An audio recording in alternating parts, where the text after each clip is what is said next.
Between the two of them. The inside of coats. Barker gets too heavily involved. And that's Whitehead and Coates.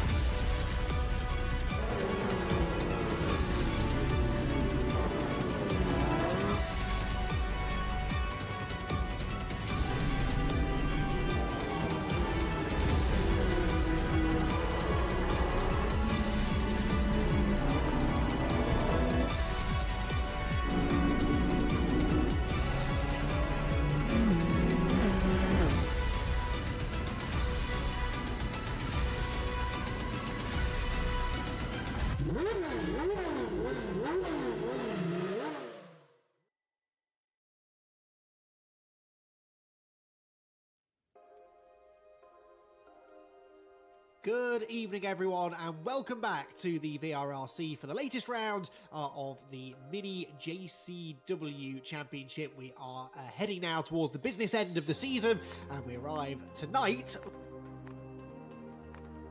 at the Croft circuit for the next couple of rounds of what has already proven to be a hugely exciting championship. Andy McEwen, delighted to say I'm back for one night only. Enjoy it while it lasts, or remember how that mute button works, perhaps, might be the alternative. And I am very happy to say I'm joined, as always, by Jack Oliphant alongside me. The dream team back together, Jack, and ready for another cracking night of mini racing. Absolutely, it is nice to have you back, Andy. It's you've picked a good round opening because the championship looks like it's hotted up quite nicely. We're getting into the second half of the championship, obviously, as well. So things are starting to mean a lot more to a lot more drivers, and everything's quite close. So fingers crossed. We've had plenty of action here for Croft for VRRC. It's always provided good racing on my real life, so it should be a night. And it's started already.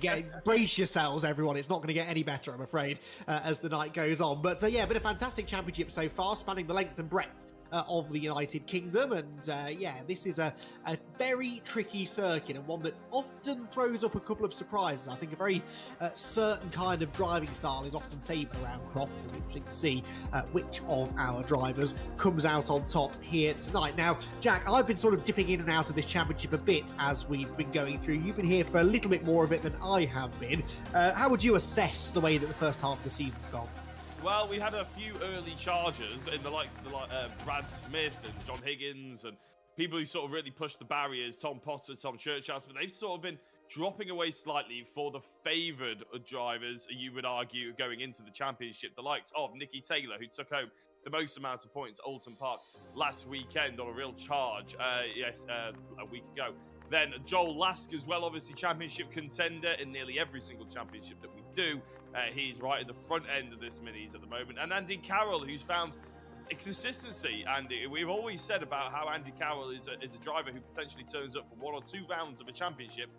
But I have to say, it's almost like it's becoming the usual now that Andy Carroll is right at the sharp end, potentially going for podium positions. And I'm all here for it, because every time he comes into the interviews, you sort of get the impression that he really enjoys it, unlike some people who maybe take it for granted. Indeed so. It is a very short list of people who enjoy coming and speaking to us, and nice to have Andy on that list, that's for sure, and nice to be seeing him on the podium more and more often. They were the stars of the show then last time out at Oulton Park. What does all of this mean, though, for the championship standings, I hear you ask? Well, ask no more. This is how the championship looks. Joel Lask leading the way on 129 points. 6 points only clear of Nicky Taylor, with Josh Martin then a further 22 back. So really the onus tonight, I would say, as we really do now move into the second half of the season, is to see whether or not the likes of Josh Martin and a couple of those others in the middle of the top 10 can do anything to close the gap on the top two. Lask and Taylor just such heavy hitters as far as the point scoring has gone, and it's going to take a bit of an effort really to try and catch them up. But good to see Josh Martin in the conversation nonetheless. Hasn't really been the case for the last few championships. Tom Churchhouse sits fourth in points, with Brad Smith completing the top five ahead of Andy Carroll. The aforementioned Andy Carroll sixth. Craig Curtis having a great time in the championship in seventh. Elliot Dalton Ayres moving up nicely, having not done the first two rounds. He's now solidly inside the top 10. Nathan Smith is 9th, and John Higgins completes the top 10 in the championship. It has been a really, really well-subscribed series, this. We've had, well, 3 pages worth of drivers enter the championship. Jack, 28 of them, I think, have scored points so far. Yeah, and I think the likes of Chris Blakey, you'd probably be expecting to move up a little bit higher, actually, after tonight, because his practice is absolutely rapid. He's 3rd in practice right now, but he's 12th in the championship. So again, a few of those drivers here at Croft sort of moving their way up the order, which is nice to see. Johnny Ogden, a driver who we've also sort of been new to this championship, but we're expecting a little bit more of him, I'll be honest, as the sort of weeks go by. Maybe he'll move up the order. And Thomas Potter as well, a driver who we speak about quite a lot, in 17th place. Started off strong, and then sort of hasn't really found his pace yet. But you're right, it's a really well-subscribed grid, and there's another page actually as well with a few of the drivers that have either been sort of had a few too many DNFs or DNSs, but there we go, all the way down to 28th place. And the likes of Matt Smith, to be honest, I'm surprised he hasn't scored more points. It's just the fact that he's been a bit caught up with a few too many incidents, especially last week at Oulton Park. Every time he got into a good little ding-dong with someone, he ended up going into a wall somehow. So hopefully we see the best of Matt Smith coming out this time round at Croft. I believe we can actually speak a little bit more about Croft, Andy, because of course we're going to go to the hot lap in a second. But up in the northeast, like you said, however much I mock it, it is a bit of a crowd favourite. And I have to be honest, every time I watch Croft, it's better than ever driving it. So hopefully it should be a really good evening. And we have a hot lap courtesy of Andy Carroll normally, and Andy McEwen will talk you through it.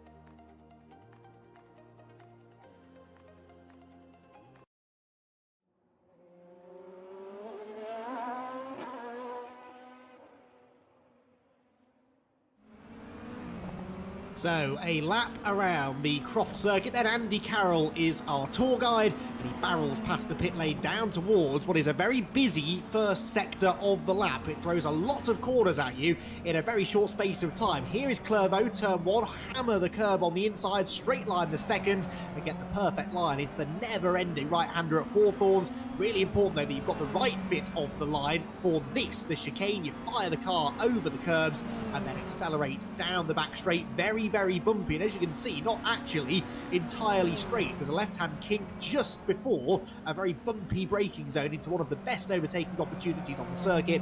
A tight right-hander at Tower Bend, and a good exit is vital, though, because now your foot is planted onto the accelerator all the way through the just about flat-out Jim Clark S's. Go side by side through here at your peril. Careful of track limits on the exit before heading into the right-hander at Barcroft. Immediately then onto the brakes. Again, another bumpy braking zone whilst you're turning your way into Sunny in and Sunny out. Both of these corners have a little bit of camber that helps rotate the car, but it's still very easy to wash out wide on corner exit. Then 3 more corners to go, but arguably the 3 toughest on the circuit. It gets tighter and tighter as you work your way through the left, right here at the complex and into the slowest corner in British motorsport. It's the final hairpin at Croft. It is easily full lock in these front-wheel drive mini challenge cars and very easy to pick up some wheel spin, particularly on worn tyres late in the race on corner exit. Then up through the gears, past the pits and onto another lap around Croft.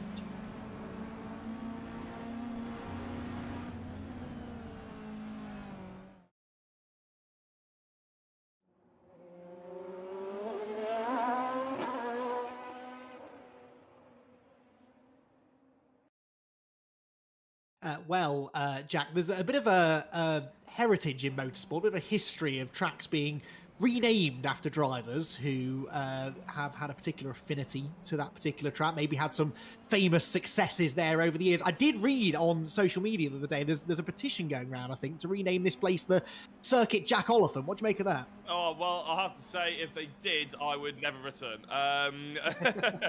Yeah, it's one of those things where I know I bang on about it, but as I said, actually, my mind changed quite drastically on the circuit when we went and did the Fun Cup commentary up there, Andy, of course, because it was such a good race. And I was watching a bit of that track map and thinking, oh, that's where so-and-so over. I can't remember the name of the drivers now, because it was about 2 years ago, but so-and-so overtook. We saw actually a massive crash there, didn't we, as well, which was a bit of a shame. Hopefully we don't see anything like that. The driver was absolutely fine, apparently. Car needed to be reworked a little bit, but yeah, as it happens, the first corner is a really good overtaking opportunity. Tower Bend is a great opportunity as well, like you mentioned in that track walk. and going through quite a few of the corners, sunny in, sunny out. You know, you can go side by side, and people try and hang it around the outside. It never normally works, but it's always good entertainment. So I can't really bash it that hard. I'm going to try and do my best. It's my New Year's resolution. You heard it here first, everyone. I give it 5 minutes personally, but it is one of those tracks. It takes no prisoners, does it? And I think that's why probably a lot of racing drivers, yourself included, maybe don't have the fondest of memories of racing around here, because it's very rewarding if you get it right. If you get it wrong, as you sort of alluded to there, the consequences tend to be fairly sizable. It's a proper old school circuit. There's no tarmac runoff areas. There's no gravel traps, actually, even really. There's only one gravel trap around the entire circuit. It's a fairly small one at the first corner, Clairvaux. So if you do go off the track here, the chances are you're going to make contact with something solid. And it's actually got quite a high average speed, as we see a bit of a close call there. The number 18 car bouncing down the grass, trying to stay out of people's way. But yeah, there's not a lot of runoff area. There are lots of Armco barriers waiting to collect you if you go off. And okay, this is sim racing. It doesn't cost you a penny if you go off the road and smack your car into a barrier, but it can still ruin your race if you make really even the smallest of mistakes.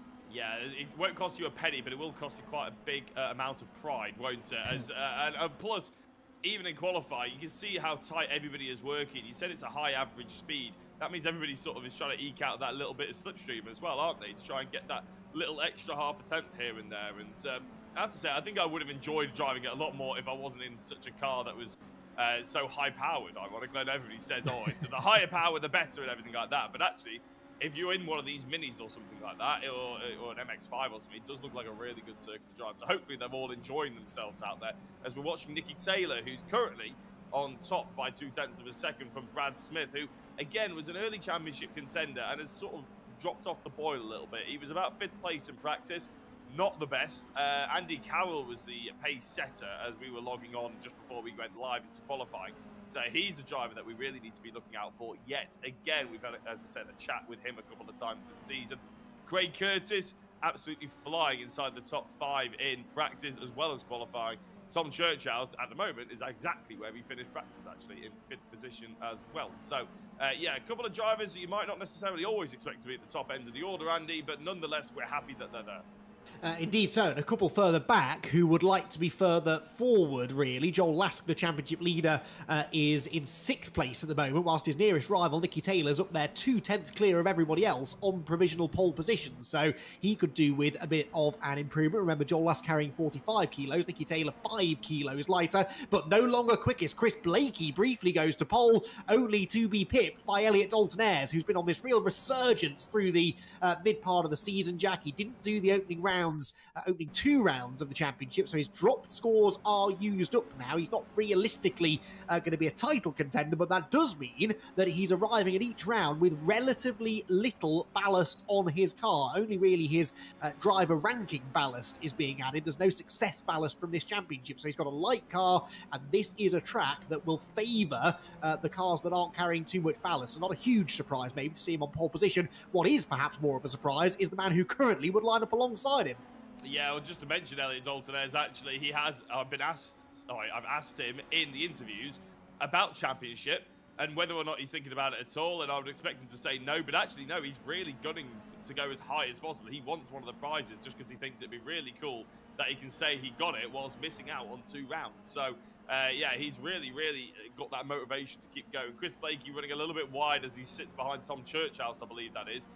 Again, both drivers sort of making small mistakes through this lap, which means I don't think that Blakey is going to have an improvement. Although he was improving in Sector 1, his Sector 2 was far too messy, so I expect him to be a little bit slower. Here's Josh Martin, 3rd place in the championship, and he's self-confessed qualifying is his weakness, is his kryptonite. He can't seem to get hold of it at all.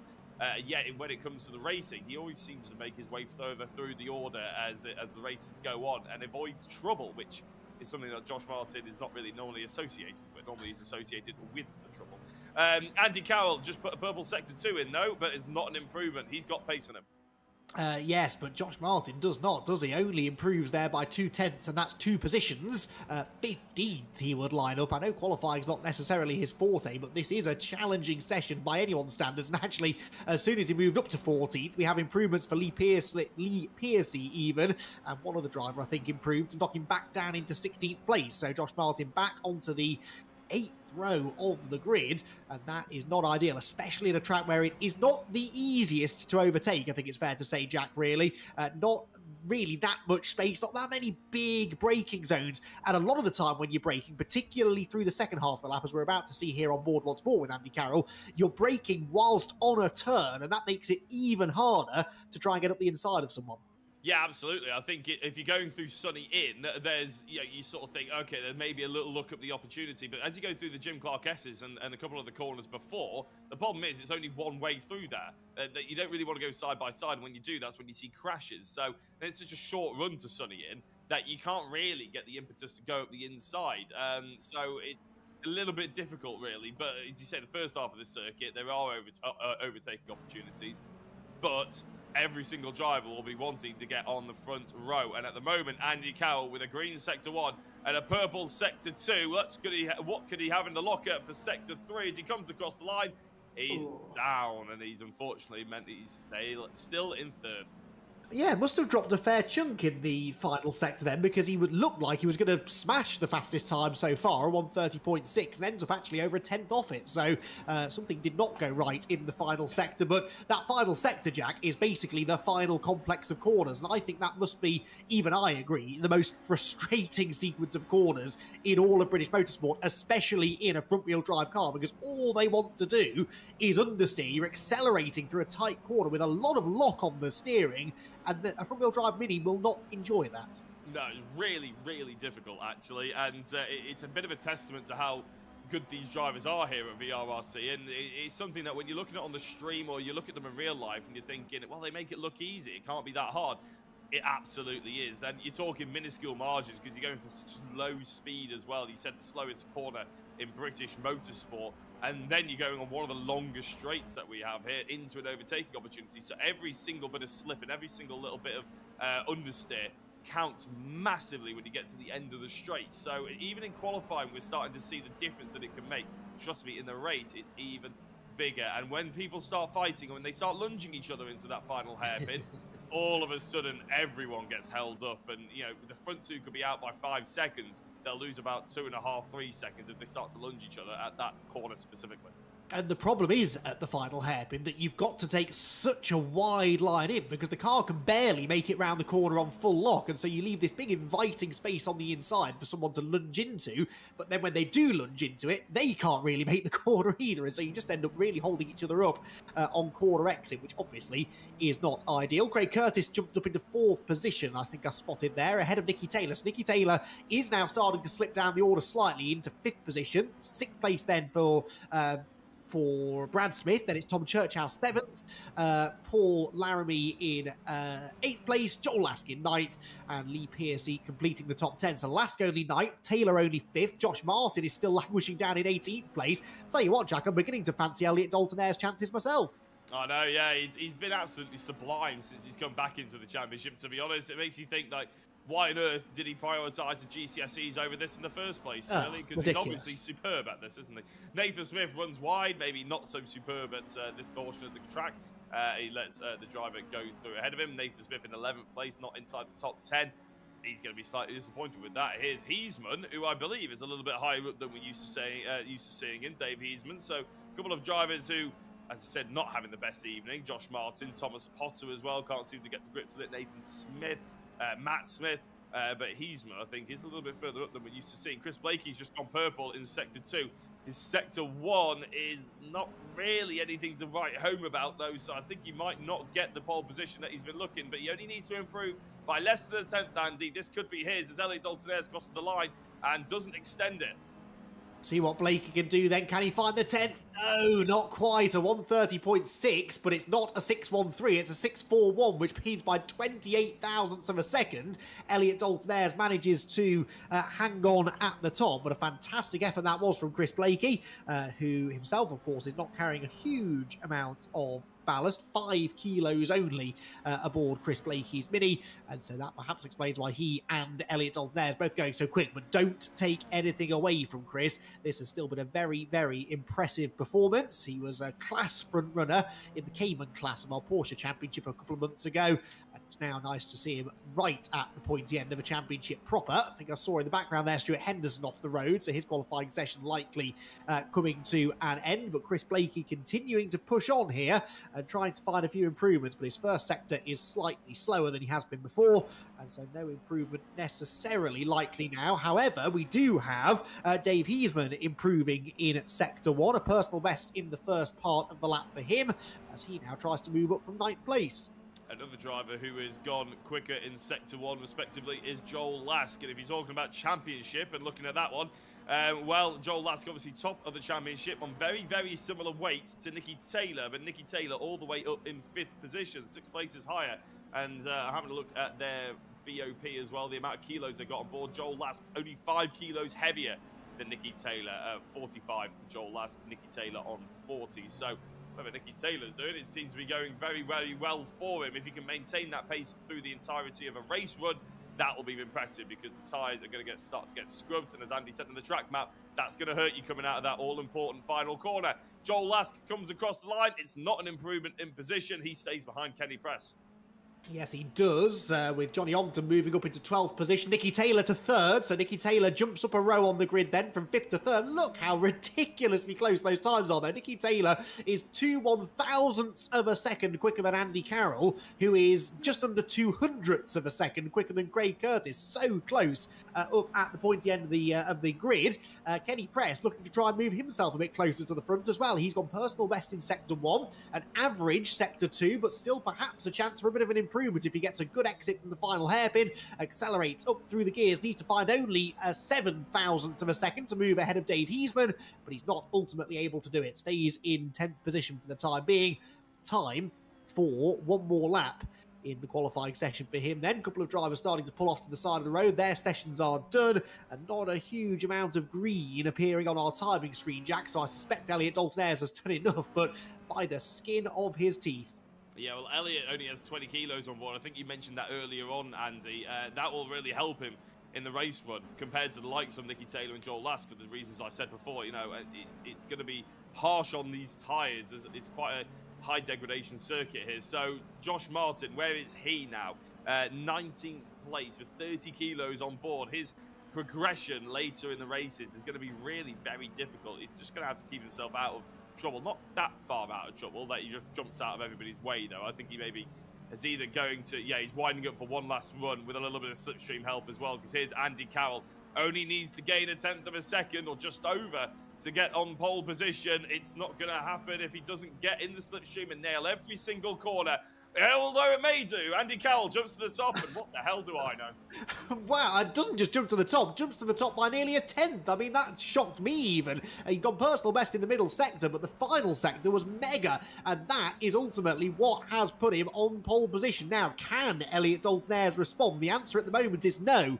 Not in the first sector of his latest and final lap of the session. Chris Blakey has already seen the checkered flag. Here is Elliot Dalton-Ayres, then accelerating down towards the final complex of corners, and, well, having sort of put my money on him a couple of minutes ago, it did not look like anyone was going to improve, and all of a sudden, Andy Carroll has proven me wrong. Craig Curtis, by the way, has just improved in Sector 1 as well. He, remember, is 5th fastest at the moment, 2/10 off pole position, so pole perhaps unlikely for Craig, but he could move up onto the second row of the grid. We'll find out in a moment or two. In fact, he might well do, because he's gone green in Sector 2 as well. This is a really, really good lap miss from Craig Curtis. Is it going to be enough to maybe even challenge the front row? Takes a nice wide sweeping line through the hairpin. Look at that. Picks up the throttle nice and early. Bit of a slipstream there from Tom Churchhouse ahead of him, and Craig Curtis comes across the line to improve to 3rd place. What a fantastic final sector that was. Greens all around, actually. Personal bests in all 3 sectors, and Craig Curtis jumps onto the second row of the grid. So it is a very muddled up order that we'll have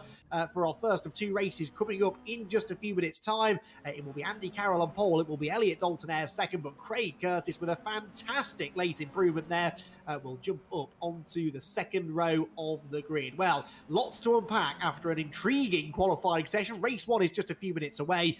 Before that, and on the other side of this break, we'll have a chat with our pole sitter.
Well, welcome back, everybody. Then qualifying done here at Croft in the VRRC Mini Championship, and what a qualifying session it was. A historic qualifying session, at least the result, for our pole sitter, Andy Carroll, who joins us now in the commentary box. And Andy, I think this is the first time that I've interviewed you as a pole sitter. Well done. What a lap that was.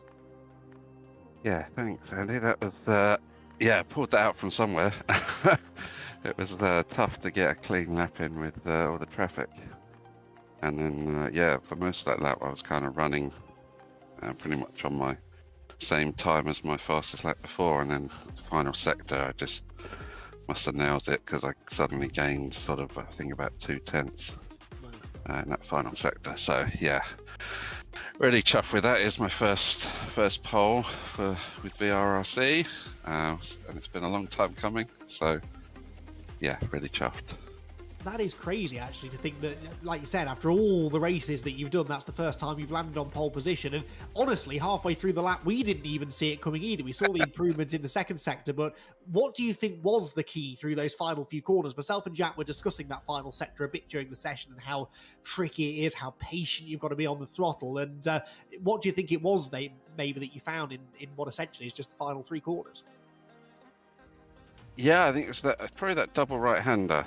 I think I absolutely flew through there on a good line, and then sort of getting the last hairpin sort of bang on where you've got, it's quite easy just to get bogged down a bit if you touch a curb and things.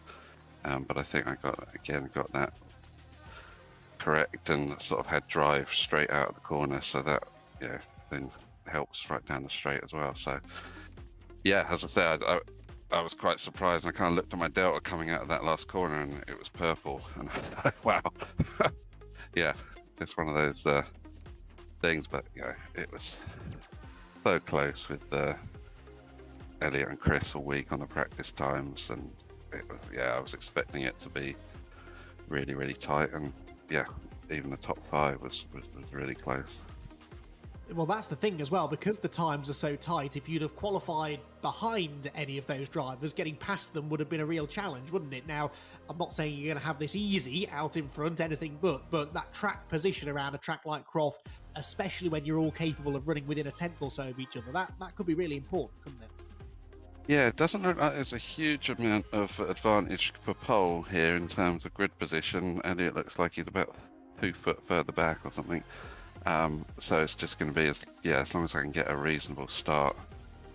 And obviously I'll have the inside line into that first section, which could be pretty critical given how tight it is. And as I say, but I'm sure we'll have Chris and Nikki behind pushing us as well. So. Yeah, it's going to be really, just got to try and get a good getaway and make sure I'm hopefully still sort of slightly ahead going into those first few corners. And then, it's a tough one to kind of get past on this lap. So we'll see how long I can kind of try and keep those sort of 3 or 4 guys behind me, still behind me. And just hopefully it's a nice, good, clean, close race, and we'll see where it all settles out in the end. Well, it ain't going to be easy, Andy, but we are very much going to look forward to seeing how you get on. Congratulations on the pole position, and hopefully we'll be chatting to you again in half an hour or so. Thanks, Andy. Andy Carroll went pole position, first ever pole position here at the VRRC, and he, Jack Oliphant, is rightly very happy with that. Absolutely, he should be, and it wasn't like it was just a one-off lap or fluke or anything like that. He showed consistency in the practice, and he showed consistency in qualifying as well. So, well done to him, and fingers crossed that he can actually hold on to that position for a couple of laps and then pull away, obviously, is what he's thinking. We're sort of hoping that there's a little bit of a battle with the top 5, actually, because they're separated by less than a tenth and a half. But anyway, before we get to that, we must look further ahead and look at what else that VRRC has to offer. Well, in the World Endurance League, we've mentioned this a fair few times. Qatar and Imola has been and gone. In a couple of weeks' time, on April the 10th, we'll be heading off to Spa, and Le Mans will be the next 2 rounds. followed by Sao Paulo after another 8-week major championship, and Kota, and then another 8-week major championship before we head in September to Fuji and Bahrain. And then there's still opportunities to enter into this amazing championship, and you have the choice of all 4 amazing cars that you can see on offer.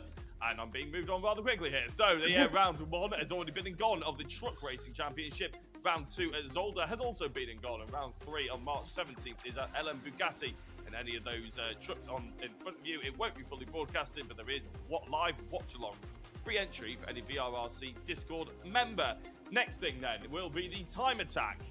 And it looks like I'm actually quicker than the director there. Time attack, Porsche 911 GT1 around Le Mans. We're at the final stage, this sort of GT looking time attack stage before we round it off with obviously the 911 before we go into a brand new theme for the next couple of months. But yeah, if you want to get your times in around Le Mans, then it's an awesome car. It's an amazing track. You should definitely get in and do it. Free entry to VRRC members.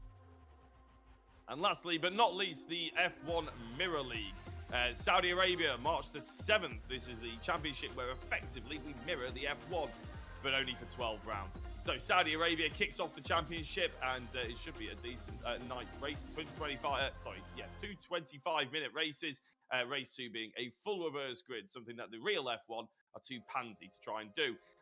Entry fee is VRRC members go for free, and non-members it's £10 a round. There are trophies up for grabs as per usual, as well as driver of the round medals. So that one should be very, very exciting. It's not in a Formula 1 car, I think it's in a Formula 3, but it's still, trust me, that car is hard enough to drive. And when you go wheel-to-wheel racing, things can get pretty dicey. So please do jump along and get involved. And any of the links below will take you to the VRRC website or the Discord.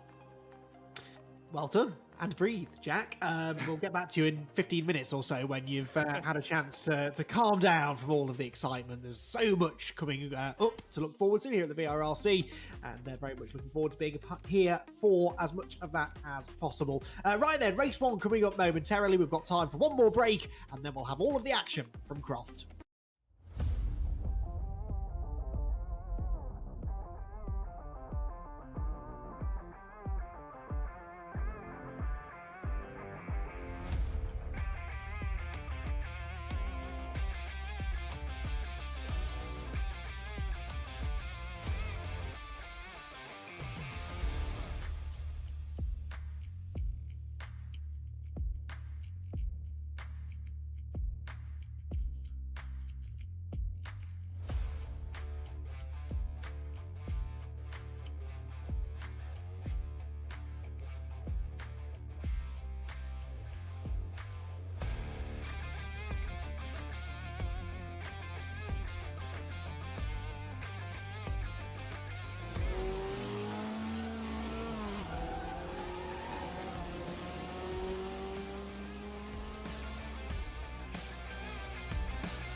Welcome back, everybody. Race 1 here from Croft, about to get underway then after an intriguing and very, very close qualifying session. It's Andy Carroll who came out on top. It looked as though it was Elliot Dalton-Ayres who was going to snatch the pole position, but that was not meant to be after Andy Carroll pulled out the best final sector by far of anyone in the qualifying session. He therefore starts on our left as we look at it. That's the inside line for Clairvaux.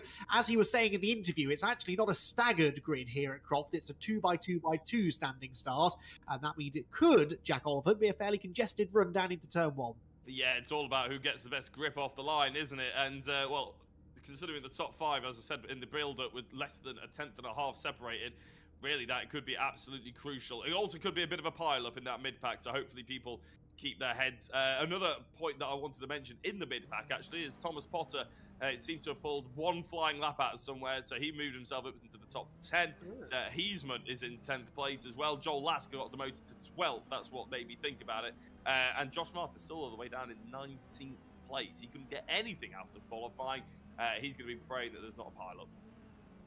Well, indeed, and really banking on a good result in race 2. That is Josh's only hope, realistically, of getting a really good result out of tonight. Right then, place your bets, everyone. The second half of the season about to burst into life here at Croft, with Andy Carroll and Elliot Alton sharing the front row of the grid. The revs rise, the red lights go out now, and we're away and racing here at Croft. Pretty even initial jump from both of the front row men, and in fact, even as they drag up through the gears, there is nothing to choose between the two of them. Perhaps a nose ahead for Dalton Ayres, but that's the long way round through Clervaux. Surely he won't commit to the move. No, he doesn't. And Carroll holds on to the advantage then, slotting into second Dalton Ayres, third place Chris Blakey, fourth Brad Smith, which means that we've had a bit of a drama for Nicky Taylor. He's down into sixth position. Here, though, comes Dalton Ayres side by side through the chicane. He had much better front end grip through Hawthorne. He's out on the grass, though, bounces his way back onto the road. And who is going to retain the advantage? It will be Carroll. And here comes Blakey, 3 wide, down the outside towards Tower Corner.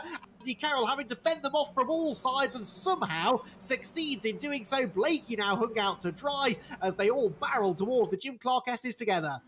Amazingly, to be honest, I was surprised that Blakey's even in this fight to begin with, because he just didn't get off the line at all. But he managed to get through Clervaux unharmed and unscathed. But it looks like the front three are definitely going to lunge each other, aren't they? And Elliot Dalton Ayres in that second place. Ooh. Brad Smith, who I don't actually know where he qualified, but I'm pretty sure it wasn't in the top 5. I could be slightly wrong in my estimations there, actually. But yeah, he's doing a very good job. He's just allowed, all of a sudden, though, going through Sunny out, to allow the top 2 to pull away. What did I say in qualifying, Andy? The front 2 can pull away by 5 seconds. They start lunging each other through the final couple of corners. That'll get eaten away instantly. And Elliot Dalton Ayres is already looking like he wants it.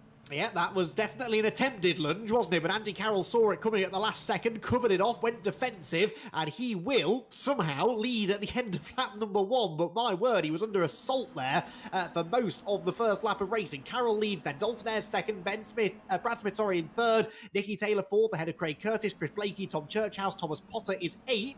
There, and just behind him, Paul Laramie and Joel Lask. So Joel Lask just about in the top 10, and really that black and blue car is the one we need to watch out for, because remember, he is only 6 points clear of Nicky Taylor in the championship. Taylor is 4th, and Joel really needs to try and make some progress.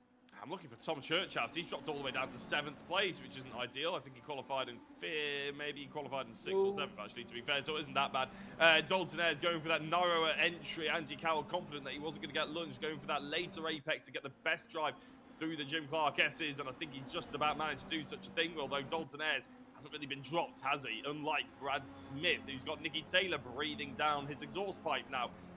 As a driver, you don't want going that close. It is going to be Nicky Taylor, because even with that weight on board... Oh, that's a massive flip. Elliot Dalton Ayres goes rolling.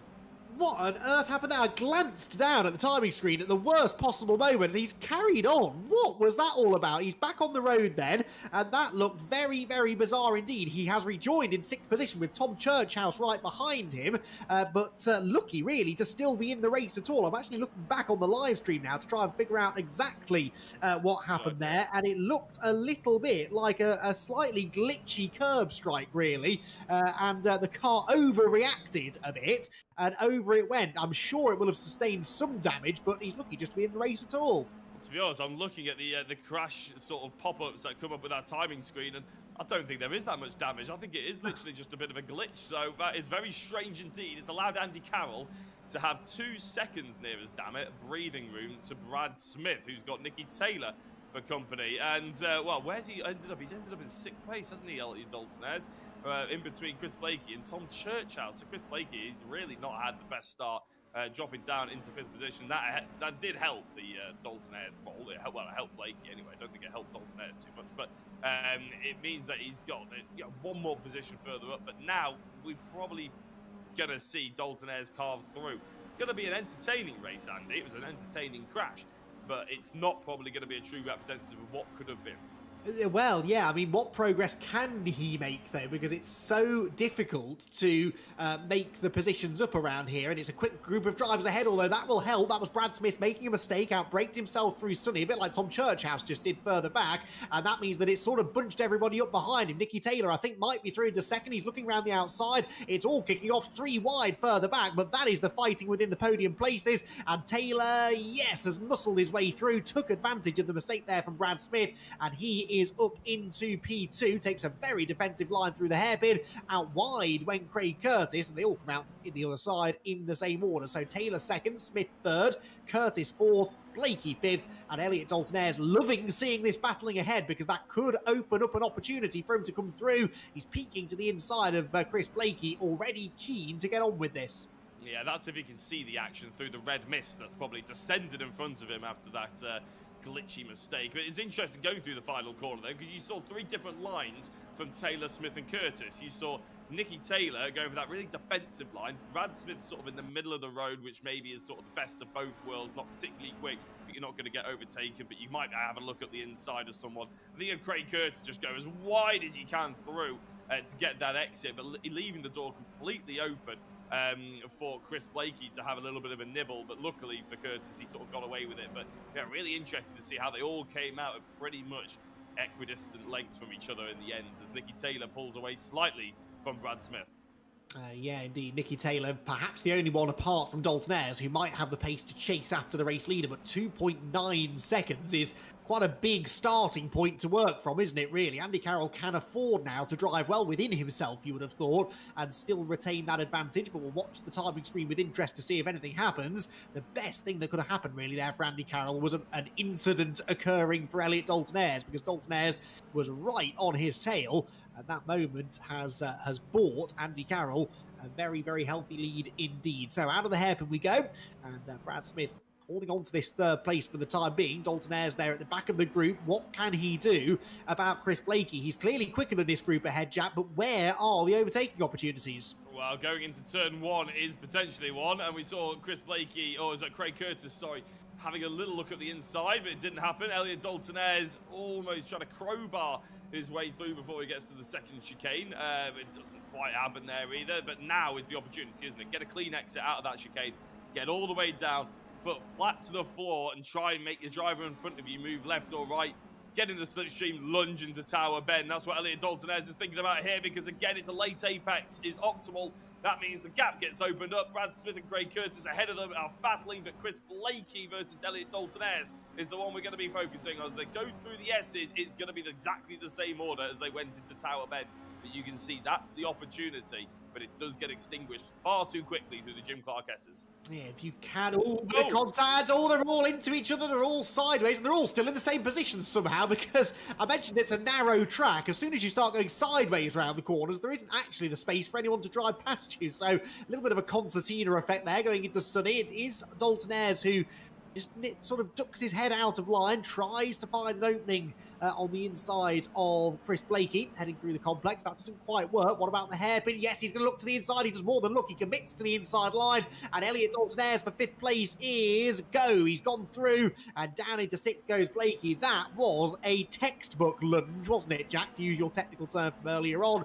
And that is how you overtake at the final corner at Croft. Yeah, I don't know whether there was a little bit of a touch and go, trying to maybe encouraging Chris Blakey on a little bit further than he wanted, but we have seen Blakey go for that wider line previously, so let's just say it was a really good lunge by Dalton-Ayres, and say that Blakey really should have expected it with how eager Dalton-Ayres was crawling all over the back of him, even at corners that you don't necessarily think there's going to be overtaking opportunities. Dalton-Ayres was looking left, looking right, trying to put drivers off in front of him. So the next target is going to be Craig Curtis on our screens right now, running really well in fourth position. Brad Smith versus Curtis has been a sort of an ongoing battle for the last 5 minutes or so. Brad Smith just opening up a tiny bit of a gap as we see the top 10.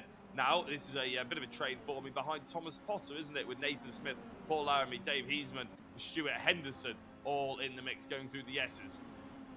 Indeed they are. Up towards Barcroft they go then. Thomas Potter at the head of this little train going on just at the back end of the top 10, as we've said. Joel Lask then has gained a couple of places since I last mentioned him. Out wide goes Nathan Smith, and Paul Laramie needed no second invitation. Bounces over the curbs, gets to the inside line, but he hasn't got the move made. That's the outside line going into the complex. Nathan Smith is standing his ground on the inside, and they rub panels slightly through the left, but now the track goes to the right. That favours Laramie, but he still can't get the job done. Now we head into the hairpin. Oh, and a really vicious contact there as they head towards the final corner. A bit unnecessary, I have to say that, but Nathan Smith manages to hang on the inside line at the hairpin.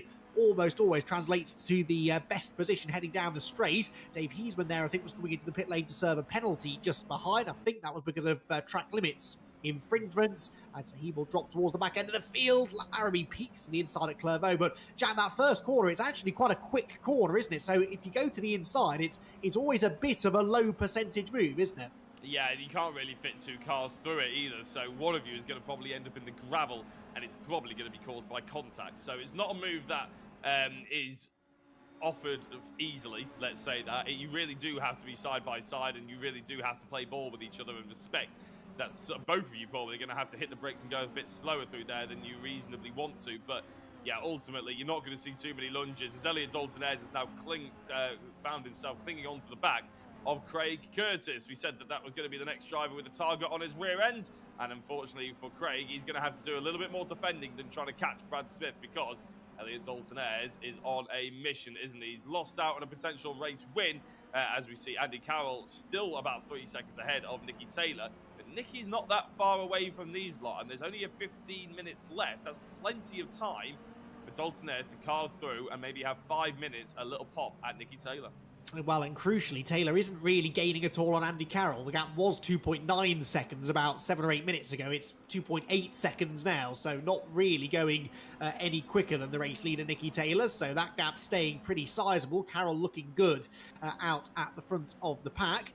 You know, the fight going on for 4th place. Elliot Dalton-Ayres continuing this charge back through the order after the dramas that he had earlier on, and it looked like he was teeing Curtis up there for the move through Hawthorne. Wait and see whether that one pays off. Further back, though, that is Johnny Ogden slipping up the inside of Henderson, who bounces through the gravel. Sam Milner takes advantage and moves up into 13th position, and they will continue their battle as they head down towards Tower Bend. At the front of the pack, though, I think Dalton-Ayres was teeing up Craig Curtis for a move, because on the timing tower he's moved ahead, but there's all sorts of drama. That is Chris Blakey coming through. Now, what on earth has happened there down at Tower Corner? Dalton-Ayres has got himself ahead of Craig Curtis, but he's still only 5th place. I don't know how Chris Blakey managed to find a mini-sized gap between these two drivers. We were saying about how narrow the circuit is. How is there wide enough for 3 of them to come out of that corner?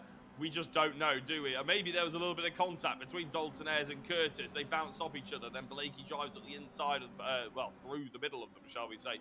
Not entirely sure, but a great move. Let's call it a great move from Blakey, because to get through 2 drivers in 1 corner has to be seen as opportunistic, and, you know, he's taking the moment when it's come to him. He's going to have to defend quite hard now here from Elliot Dalton-Ayres, who lunged him a couple of laps ago at this particular corner. He seems to have learned his lesson. He goes inside, very defensive, and gets the drive off the corner as well, hoping and praying that Curtis has a little lunge back at him.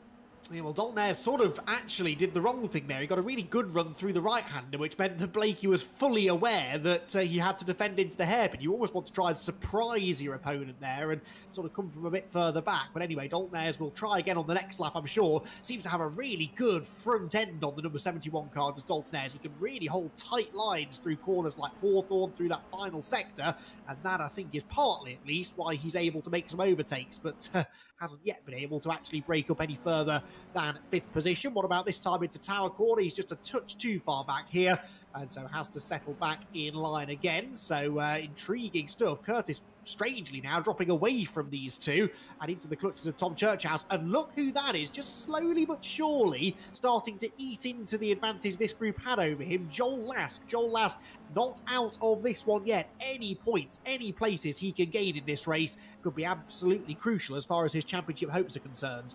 I have to be honest, you built the suspense up there, Andy. I was looking around at my monitor going, who is it? Who's creeping up? But you're right, yeah, Joel Lask. I thought you were talking about Tom Churchhouse, but every time these guys try and overtake each other, they're going to hold each other up even more. And Brad Smith is the driver that's probably the happiest about all this, because at the moment, his bottom step of the podium is a little bit safer than he was expecting, potentially going into the final 11 minutes of this race. But Joel Lask moving forward. He's not got the lap times under his belt necessarily. What is his best lap time? 1:31.249. Compare that to Nicky Taylor, who, as I mentioned in qualifying, is probably the closest comparison you can have. They're separated by 6 points in the championship and 5 kilograms on the road. Nicky Taylor is a 30.9. So you're talking about 3 or 4 tenths of a second difference on their best flying lap, that is, of course. Joel Lask on the final lap, 1:31.3. So he's going quite fairly consistently. And it's consistent with the drivers just ahead of him as well. Chris Blakey and Elliot Dalton-Ayres are in the 30s. But apart from that, they're all doing about the same pace. Yeah, I think Joel really needs them to keep on knocking lumps out of each other, doesn't he? As soon as they start battling and bouncing off each other, that sort of allows him to close a bit more quickly, and he's ever the opportunist, isn't he? So if they do really start tripping over each other, then you know that he's going to try and stick his car in any gap that presents itself, and he will try and make a move, but got to get there first. 10.25 minutes still to go, though, so he's got time to bridge that gap and maybe make a couple of places. And of course, he's likely to start a few places ahead of Nicky Taylor for race 2. That will benefit him against his nearest championship rival. Now, Rich Hayden has read my mind there. The next driver we need to focus on really is Josh Martin, because he's third in the championship, but only 15th. For whatever reason, Jack, he's been competitive all season long. We've had a real upturn in performance from Josh Martin, but there's something about this car track combination that he just can't get his head around. I giggle there, not because...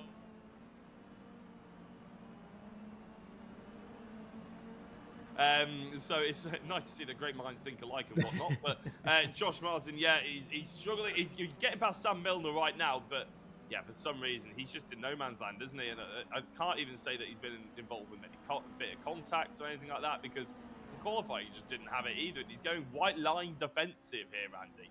Almost. He's going into this first corner. He's in the middle of the road nearly, and that's just never gonna mean that you can catch up to the likes of Stuart Henderson. I did see in his bio when the drivers can give us their commentator notes, a little bit of a brief about the drivers and everything like that. He said that all he was doing was going for reverse grid wins. He wanted that reverse grid pole position and nothing else mattered. Maybe that's it. I don't know. I think it's a bit of a cop-out, to be honest. Maybe he needs a bit of driver tuition, not necessarily from Rich Hayden, perhaps from a real Croft expert, Jack. I don't know whether you know anyone who could perhaps show him the ropes around what is always a very challenging racetrack. So,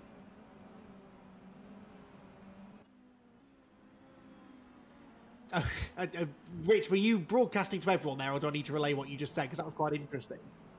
So apparently Josh said that he wondered whether he had a restrictor on his car because he felt that he was going so slowly and his car might have been underpowered. I wish it was as simple as that, Josh, but I do fear that maybe the answer lies elsewhere.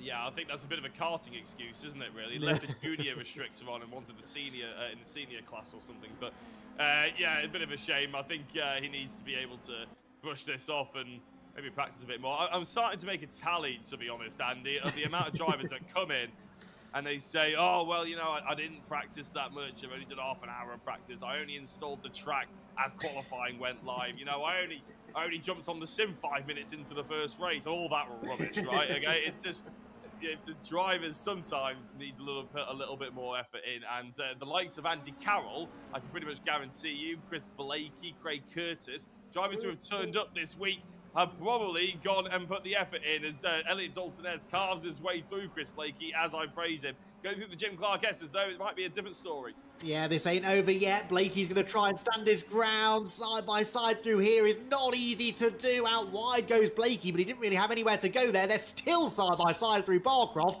but now we turn right sharply. Oh, Blakey sideways. He's over the on the inside of the track, gathers it together beautifully. I was panicking, as I'm sure Dalton-Ayres was for a second there, that he was going to go careering into the blue number 71 car, but thankfully gathered it together. But that has let Elliot Dalton-Ayres off the hook. So Dalton-Ayres up into fourth place, immediately sets off after Brad Smith, but a brilliant bit of car control there, Jack. And that is exactly what can happen through that particular braking zone. I referenced this in the track guide earlier on. It's such a bumpy braking zone, and you're braking on a turn as well at really high speed, and the cars just get really light and really easily unsettled. And I think that's exactly what happened there to Chris Blakey.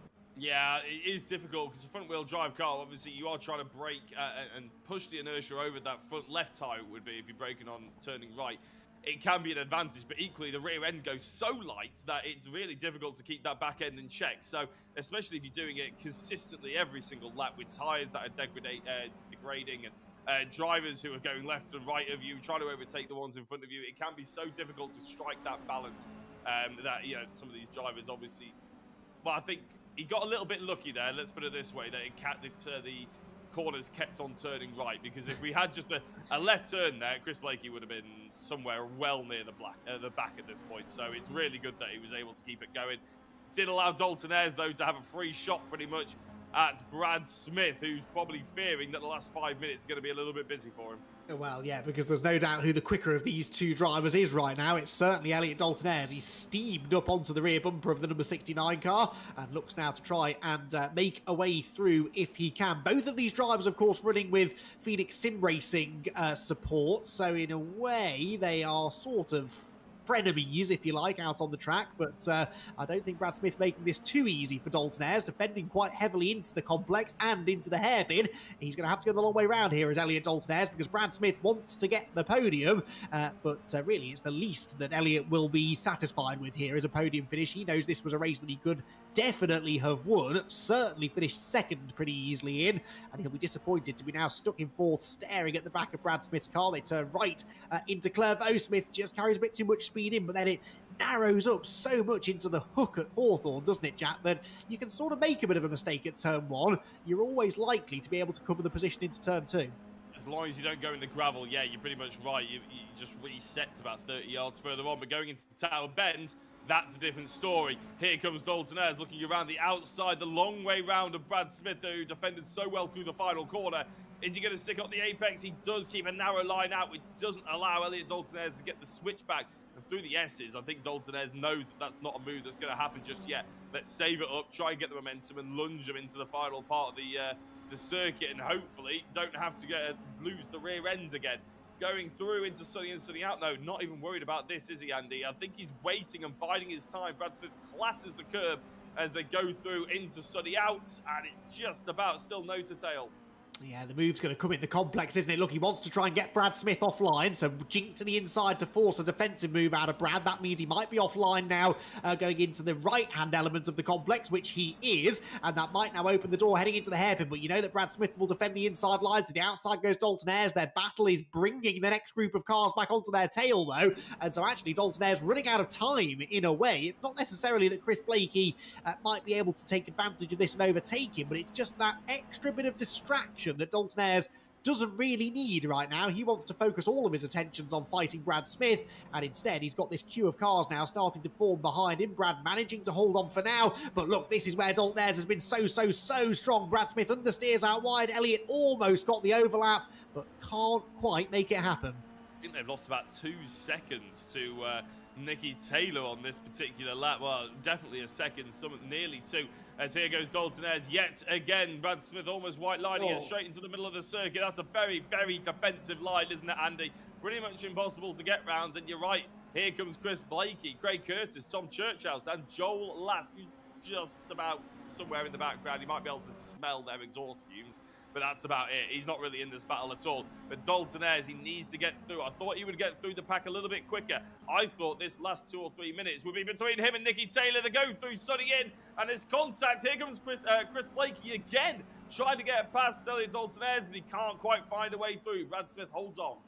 Oh, wow, that was close to disaster. Good job, really, that Brad Smith didn't go off the road there, because I think that Elliot might have got himself in some trouble. He still, frustratedly, can't find a way through. Brad has figured out where he needs to defend, and if Dalton Ayres is going to make this move stick, he's going to have to try something a little bit special into the hairpin. You can see there the various different lines being taken by this group of cars heading through the final corner as we begin what will be the penultimate lap of racing. Race number 1 of the evening then. Andy Carroll, remember, leads by 3.8 seconds. Nicky Taylor is second. This is the fight, though, and it's the fight for third place. Brad Smith, Elliot Dalton Ayres, Chris Blakey, Craig Curtis, and Tom Churchhouse all running line astern, and you do get the feeling that anything could happen at any moment. Has he got the overlap this time? Maybe. Yes, there is a small overlap, I think, and is that going to yield an opportunity down the back straight? The answer could still be yes, but it looks to me as though Brad Smith managed to get back in front. Tell you what, we're going to have to be thinking about driver of the day, obviously, in a couple of well, probably about half an hour, 40 minutes time, and Craig Kurthouse is probably going to be right up there with one of the drivers of the day. Brad Smith, though, has to be, as well as Elliot Dalton Ayres. I think we already know where your vote is going, Andy. No comment. Yes, Tom at Churchhouse running in 7th place is what I tried to say. Here comes Elliot Dalton Ayres, though. He's got the overlap, I think, heading into Barcroft. This is a very brave place to make a move. Fantastic. Side-by-side racing, he commits to the inside line. There's a little bit of a hip and shoulder on the apex, but Elliot Dalton Ayres is through. That is such a supremely difficult place to try and overtake, but he just got such a run through the Jim Clark S's, Jack, that I think Elliot felt sort of obliged to commit to the manoeuvre. He did commit, and his reward is third place. Yeah, well, I'm sure that Brad Smith might have something to say about it after the race, but he'll have to do that in the steward's office another time because he needs to focus on not losing fourth place now as Craig Curtis and Chris Blakey's been dropped behind. Church House and Craig Curtis actually retires into the pit lane. I'm not entirely sure what happened there. I wonder if he just fed up of Croft. I don't know. I can't blame him. But it looks like that Dalton Ayres has managed to slow up this third, hasn't he? I don't think Nicky Taylor's going to be caught, and Andy Carroll certainly isn't, because the gap between first and second, it was 3 seconds. It's up to 3.8. Carroll has been untouchable since he's got a free and away. Nathan Smith was in the pit lane serving a drive-through penalty. I wonder whether it's a similar thing for Chris Blakey, because he's back out on track now, albeit down in 16th place. That's a real shame, because he'd been driving very, very well in this race up to that point, but sadly not going to get much reward. He could, though, be one of the favourites for race 2, couldn't he? Because he's going to be lining up somewhere near the front of the field with that full reverse grid. All 22 starters are still running on the lead lap, I believe, so we would get a full 22-car reverse grid. We are, though, heading towards Barcroft and Sunny for the final time of asking, and it is Elliot Dalton Ayres running in third place. A fantastic fight back drive this has been, but let's not forget about this man, Andy Carroll, who looks as though he's going to convert his first ever VRRC pole position into a race win. Not his first race win, but certainly he's not had a huge amount of success, at least as far as the top step of the podium is concerned, but this one he's made look relatively easy, outside of the first 5 minutes anyway. Andy Carroll weaves in celebration and wins the opening race of the night here at Croft. Nicky Taylor can only follow him home, nearly 4 seconds adrift in the end after what turned into quite a lonely race for Nicky, and Elliot Dalton Ayres had anything but a lonely race, a race that arguably he should have won, but ends up with third place after that bizarre moment down at Sunny. Brad Smith 4th, Craig Curtis 5th, Tom Churchhouse 6th ahead of Joel Lask, valuable championship points for 7th, Thomas Potter in 8th, Paul Laramie 9th, and there Johnny Oulton completes the top 10 after a very entertaining opening race of the evening. But it's Andy Carroll victorious, and we'll be chatting to him along with his fellow podium finishers in just a few minutes.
Welcome back to Croft, everybody. Then race 1 done in the VRRC mini championship here, and a very, very interesting first race it proved to be. In the end, a runaway winner and a pretty comfortable second place finisher as well. It was the battling going on at the bottom end of the podium positions, though, that certainly kept us entertained to the finish. And it's there that we will start, actually, with an interview from our third place driver, Elliot Dalton Ayres. Elliot could so easily have been a race win, that. Easily, perhaps not the right word to use, but certainly a win was on the cards, I think, until a very bizarre moment up at Sunny. Talk us through what happened there from your perspective. Basically, just went a bit too much on the curb and it just flipped over. I mean, I knew about it because I did it in practice and a couple other people did. But yeah, I mean, I was really pushing hard to get past Andy on that first 1 or 2 laps, and then obviously that happened, and then that dropped us like 6, and then just fought our way back. Yeah, such a shame, wasn't it? Because it did look like you had the pace to really challenge Andy Carroll. Do you think that a race win would have been on the cards? He wasn't going to be easy to get past, was he? No, I reckon he would have defended quite a lot because we don't have to gain on anyone. But I definitely think I could have won with a bit of difficulty. But you know, congrats to Andy, and yeah, we'll see what we can do in the second race. Well, you did at least prove there that it is possible to overtake around Croft, albeit not easy. So what's the strategy now for race 2? There's quite a lot more overtaking to be done. I think it's just the same strategy as always. Just absolutely go for it. Go for every gap you see, and yeah, let's see what race 2 brings. It's my kind of strategy. Looking forward to it, Elliot. Congratulations, a fighting third place finish there. Best of luck for race 2. Cheers, Andy. So Elliot Dalton-Ayres does get himself onto the podium right in the nick of time, but all of that battling, Jack, was going on some way behind our top 2. Yeah, Nikki Taylor, after a fairly frantic start to the race, you ended up being one of the most chilled out there, didn't you? What was it like driving around Croft for 20 minutes on your own? Yeah, it is one of my favourite tracks, and it is probably my favourite track in the UK. So it's nice and good fun. But yeah, the start of that was a bit stressful because obviously I saw Elliot roll, and that was a bit eventful. But I picked up the place there. And then I meant to only send Craig into Sunny Inn, and somehow managed to send both Craig and Chris. So I picked up 2 there, and then yeah, just tried to work with Brad for the start of the race. And then I saw I was quite a bit quicker, so I got past his name, Brad. Brain, that one. Yeah, I got past him, and then just kept pushing on. And my tyres near the end, I think my front left was on like half where. My front right was on yellow, so they were getting to the point of being pretty much useless. I was going to say, because Andy obviously extended that gap by about a second in the final 5 minutes or so. Was that because the tyres had gone, or because you knew you didn't really have to push anymore, or what was it really? I mean, once I broke from Chris's pack and Brad's pack, I tried to save tyres a little bit, because I always knew with 40 kg it's going to be so hard. It has been so hard for the last 2 races with weight and with the tyres, so I tried to save them a bit. But yeah, it just got to the point at the end where my tyres, I think, were just graining a lot more than what Andy's were, and just had to do the best the times I could with the tyres I had, because in the previous stages of the race I was doing like 30.9s quite consistently and quite happily. And then the minute the tyres went off, I went down to about 31.3 consistent, but they were still consistent, just a bit slower. You picked up some really nice points there, considering Joel Lask ended up in 7th place. He's got a very similar amount of weight on board and everything like that. So you must be thrilled to come away with 2nd place there. And is that sort of like you've banked those points already? That takes the pressure off the reverse grid? Yeah, I mean, and in all fairness, I would prefer, with how tight Croft's first corner is, I prefer to get higher up in race 1 so I can be a bit relaxed more into T1 for the reverse grid being further back, because Joel, I think, has got in the middle of the pack, so he's in a bit of a dogfight. But yeah, it is what it is. It's just picking up points where we can and what we can do. But yeah, the weight for some known reason is worth so much here. Like I was trying in quali, I was trying my hardest. I like in previous rounds it hasn't been that much, but yeah, that 6 was, I think, the best I'm going to get out of this car with the weight. Well, it was very entertaining from our point of view for the first 5 minutes, Nicky, watching you. After that, you pretty much didn't feature, but it's still an impressive drive in 2nd place, so congratulations on that. Thank you. Yeah, congratulations, Vicky. Well done on the 2nd place, and a really important one. I think that could prove to be, as far as the championship is concerned. Nikki Taylor then 2nd, but could do nothing in the end to chase down our dominant race winner, Andy Carroll. Andy, we spoke to you after qualifying, and we were trying to sort of drum up the tension a bit. You know, it's not going to be easy to stay in front. It's not going to be an easy race. And for about 5 minutes, it looked like we were spot on. But that moment for Elliot sort of let you off the hook, didn't it? Very much so. Yeah, you kind of never want to see that happen to one of your competitors, but it did kind of allow me to relax just the smallest amount, because I think, yeah, as you were just saying to him, I think it would have been hard to keep him behind me for 25 minutes. He's quick everywhere, so it was a bit of relief. And then I just couldn't fake Nicky for a lot of that race. I was watching it, the gap just stayed at 3 seconds lap after lap after lap, and I was just praying and hoping, trying not to make a mistake. And then as he heard there, just that last 10 minutes his tires kind of started to go a bit more than mine because of the weight. And yeah, at that point it was just a matter of trying to get around cleanly and not do anything silly, get to the finish. Yeah, well, look, I mean, that in itself should give you a lot of pride, really, that you were running the same lap times as him. Yes, he's got the weight on board, but you know, he races these things in real life, so you do really well just be able to match those times. And in clean air out in front, you can really sort of focus in then, can't you, on running those laps and perfecting every lap. Are you a driver who finds it difficult to concentrate in those situations, though? I know that in my limited sim racing experience, if I'm out in the lead like that, I start writing the winner's speech a little bit too early. It's easy to let the mind wander, isn't it? Yeah, I it's something I've gotten better at through experience. I think, you know, I used, you know, a few of the reverse grid races in the earlier days, I used to be out in front and I'd end up driving in my mirrors the whole time. And that would obviously then slow you down and you'd make mistakes. And it's, yeah, I've just kind of learned to relax a bit more and, you know, just hit my brake markers, hit my turning points, and yeah, so that was kind of felt like doing 17 qualifying laps at times. It was just, yeah, just trying to hit those same lines and markers as you do in qualifying, and yeah, that seemed to work. Well, I'm glad you managed to relax a bit in race 1, because that's probably the last time you'll be able to relax tonight now, coming from the back of the grid in race 2. What's a result that you would sort of realistically be happy with now out of this second race? Well, I think it's, you know, try and follow Elliot as much as possible by the sounds of it. If he sounds like he's going to be quite aggressive and bold on the overtake, so just got to kind of stick to his bumper hopefully and follow him around. But I think it'd be good to get back in the. I think you're always happy with 2 top 10s. So if I could get back up into the top 10, that would be good. But you know, with the first section here, you never have any clue about what you're going to come across when you break into turn 1. No, absolutely, that can be treacherous. Well, a good idea, I think, to follow Elliot. Maybe don't copy his line through Sunny In, just in case. But yeah, everywhere else, that's probably not a bad strategy to have. Right then, Andy, we'll let you go. Race 2 coming up in a moment or two, but huge congratulations on that race win. Thank you.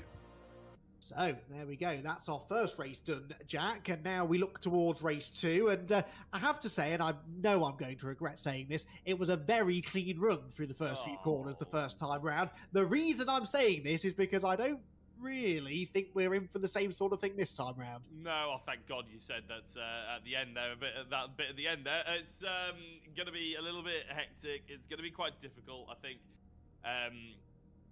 It's a hard first sort of sector, shall we say, in my opinion. Obviously going through all the way up to Tower Bend, basically it's very narrow, and you're gonna have to do well not to get in the gravel trap. You're gonna have to do well not to end up in one of the tire walls. Everybody's gonna have to be rather sensible, and I think that's what I was saying to Nicky Taylor at the end of our interview there. It was actually the fact that now he's got those points in the bank, and taking the pressure off this second race means you don't have to fully go for it, unlike Elliot Dalton Ayres, who really doesn't care. And he might try and lunge 3 people, but the problem is if you go more than 2 wide, you are going to have a problem here. So fingers crossed people are sensible and they don't try and win the lottery on their first go. Did you just use the words Nicky Taylor and not really going to go for it in the same sentence? I did. I'm feeling foolish now. Almost like you jinxing the fact we had good driving standards. Touche. Right then, we are less than a minute away from our reversed grid race, and we are going to have, I'm sure, an interesting run through the first few corners. It is Matt Smith on the front row of the grid, on pole position, in fact, and he'll be hoping that he can get through those first few corners cleanly, because he's going to have a lot of cars barreling in line behind him. We've got Simon Thorpe lining up second, Stu Vickers is third, and fourth place on the grid will be Mark Stokes. Then it's Dave Heasman. Now, Dave Heasman's had some good pace so far tonight, as has Chris Blakey. So those two starting near the front of the grid, if they can avoid cutting the track too much, could maybe be a tip for a race victory. On that subject, Jack, you've got 20 seconds before the race starts. Who's the winner? Well, I'm going to say all of a sudden, you just pointed him out, Chris Blakey, because I think, I don't know why he got the drive through. Maybe it was track cutting. Maybe it was to get the high up position. We'll have to wait and see, but he's my bet. tactical drive-through.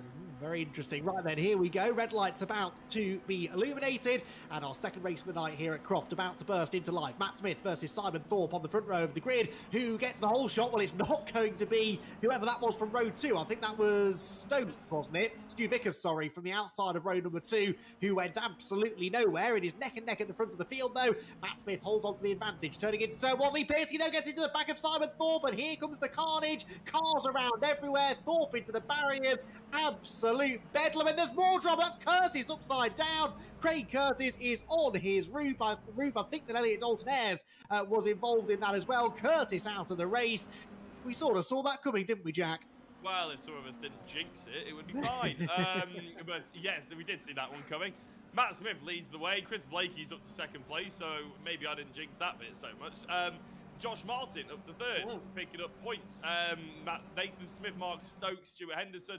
Unfortunately, that means we've lost Stuart Vickers, who ended up on his roof, or Craig Curtis. I'm not really sure in the end actually who it was. We'll have to wait and see when they all come round for a lap to see how they've sorted themselves out. Josh Martin on Nathan Smith, though, going through the final couple of complex, and there's contact with Mark Stokes and Josh Martin. Josh Martin managed to keep it going in a straight line. That blue car really needs to let the green one back through, though, if he's going to survive a penalty. They're pretty much discussing it, shall we say. Still out there on track. Stu Henderson wants to get involved. There goes through Josh Martin. So no harm, no foul. No. Out on the right-hand side goes someone else, and I'm not sure who it is at this point. Yes, Johnny Ogden, Brad Smith was involved in that, I think. I think Ogden's still trying to find his way back onto the circuit, but anyway, let's focus on the battle for the race lead. Chris Blakey round the outside of Matt Smith, who almost led the first lap, but by 74 thousandths of a second, it was Blakey ahead. Is Smith going to try and contest this into Clervaux? You bet he is. Sails back through on the inside line, but goes a bit too far into the corner. Blakey gets the switchback, and Chris Blakey, Jack Oliphant's tip for the win. I repeat, Jack Oliphant's tip for the win, just in case this goes wrong, is out in front of the pack. Matt Smith and Nathan Smith, the teammates, remember, running second and third. I forget now what relation they are to each other. Are they brothers? Richard said they were brothers last week. No, that's Carroll. Andy Carroll off the road at the chicane, Jack. Yeah, that was massive, wasn't it? And I don't know whether there was contact involved with that, but Andy Carroll comes back on with a very unsafe rejoin. I think that's safe to say. I think the driver he hit actually carried on absolutely fine. Nathan Smith, Matt Smith switching positions. But yeah, Andy Carroll, who was obviously so strong, race winner, pole position man. It's not going to be the same story, unfortunately, this time around. He's 22nd place and a good 10 seconds off the driver in front of him. So that he's gonna get through a little bit, but he's not going to be anywhere near our vision for the top 5, I don't think. As they're still going side by side, is that Elliot Dalton Ayres making a bit of a job of it in terms of Joel Lask, and indeed it is. Actually, it's really hard to try and figure all this out, isn't it? Because Stuart Henderson looks like Brad Smith. I was getting all confused. Is that Craig Curtis? No, it's Kenny Press, who looks like Craig Curtis, up where Craig Curtis has usually been. And he's still getting a bit more confused. What's happening, Andy, in the background? Someone else is on their roof now in a yellow car. That was Lee Piercy, I think, who's got it wrong through the complex. Joel Lask is levering aside Stuart Henderson. There is Lee Piercy rejoining, or attempting to rejoin the track. This is why, Jack, we don't make foolish comments about driving standards before the race gets underway. You will learn, I'm sure, with a few more years of experience, not to say such silly things. But yeah, this has been rather a messier second race of the evening so far. We're not even 4 minutes into the race, but Chris Blakey's loving it. He's out in front by 8/10. Nathan Smith doing his best to go with him. Matt Smith still sat there in third. Josh Martin could be one of the big winners out of all of this because he's in fourth, he's got no pressure from behind, and most of the drivers we expected to challenge for top honours in this race have really struggled to stay out of trouble. Only one of us hadn't been commentating for over 10 years, Andy, making these kind of remarks. So we bring back Richard John Neal, I think. Oh, I know. Low blow. But it's, I genuinely can't remember what you were saying about that afterwards. I was so blown away. But yeah, Chris Blakey doing very well. He's driven off in the distance. Nathan Smith, Matt Smith, and Josh Martin is the next battle that I think we're probably going to be focusing on, because everybody else still seems pretty content of hitting each other around that mid-pack, so we'll ignore that for the time being. Kenny Press is the latest driver to have gone off the circuit by the looks of it, because he's dropping down the order like a stone in 18th position. Joel Lask up to where he finished in the first race, so really not bad from himself. Where's Nicky Taylor? That's the question that I'm trying to answer. He's in 10th place, so Joel Lask clawing some points back. from Nicky there. Again, the pressure off. He hasn't been involved in any major incidents. Nicky by the looks of it, but he does have damage on his car. But I'd be amazed if there was anybody without damage on the car this morning. Yeah, quite. Right then, 5 minutes gone, everyone. Deep breath. We've still got 20 minutes of this to go. And, well, actually, the other big winner out of this, Elliot Dalton-Ayres, isn't it? Because he's on the tail of Mark Stokes now. And that means he's in 6th position, knocking on the door, actually, of the top 5. So really impressive run this from Dalton-Ayres, picking his way through the drama. He was the drama, really, in race 1 in a way. But now here he is, cleanly moving up the inside of Mark Stokes, who doesn't really make the corner and runs very, very wide at power, opening the door nicely for Dalton-Ayres, who will now chase off after Josh Martin. The question here, though, really, Jack, is whether Elliot Dalton-Ayres can realistically win this race. I've no doubt that he can get to 2nd, because I do think he's quite a bit quicker than the group of cars ahead, but we know Chris Blakey is on form tonight, and Chris Blakey is also 3 or so seconds up the road from everyone else. The biggest question in my head is why on earth do people try and play it safe and bank points in these reverse grids? If you just send it like Elliot Dalton-Ayres, you just seem impervious to anything. I can't believe the progress that he's making. Ever since he's rejoined this championship, we always knew he was going to be quick. But Josh Martin encouraging someone to go in the wrong direction and allows Elliot Dalton-Ayres to go through. So that's a big shame for Matt Smith, as Josh Martin maybe will have a word directed towards him, probably from Matt Smith and maybe Rich Hayden as well. But Elliot Dalton-Ayres has absolutely flown through, ignored all the crashes and the melees around him. He's into 3rd place. And to answer your question, Andy, I do think there's a race win on for Elliot Dalton-Ayres here tonight. Well, his job's just been made a little bit easier, hasn't it, really? Because that was a bit of a free pass through into 3rd place. So Elliot Dalton-Ayres onto the podium. He's now 2.7 seconds, well, in fact, 2.6 seconds now behind Matt Smith, who is 4.2 behind Blakey. The key here is how quickly he can break past, Nathan Smith, not Matt Smith, Nathan Smith in 2nd place and chase off after the race leader.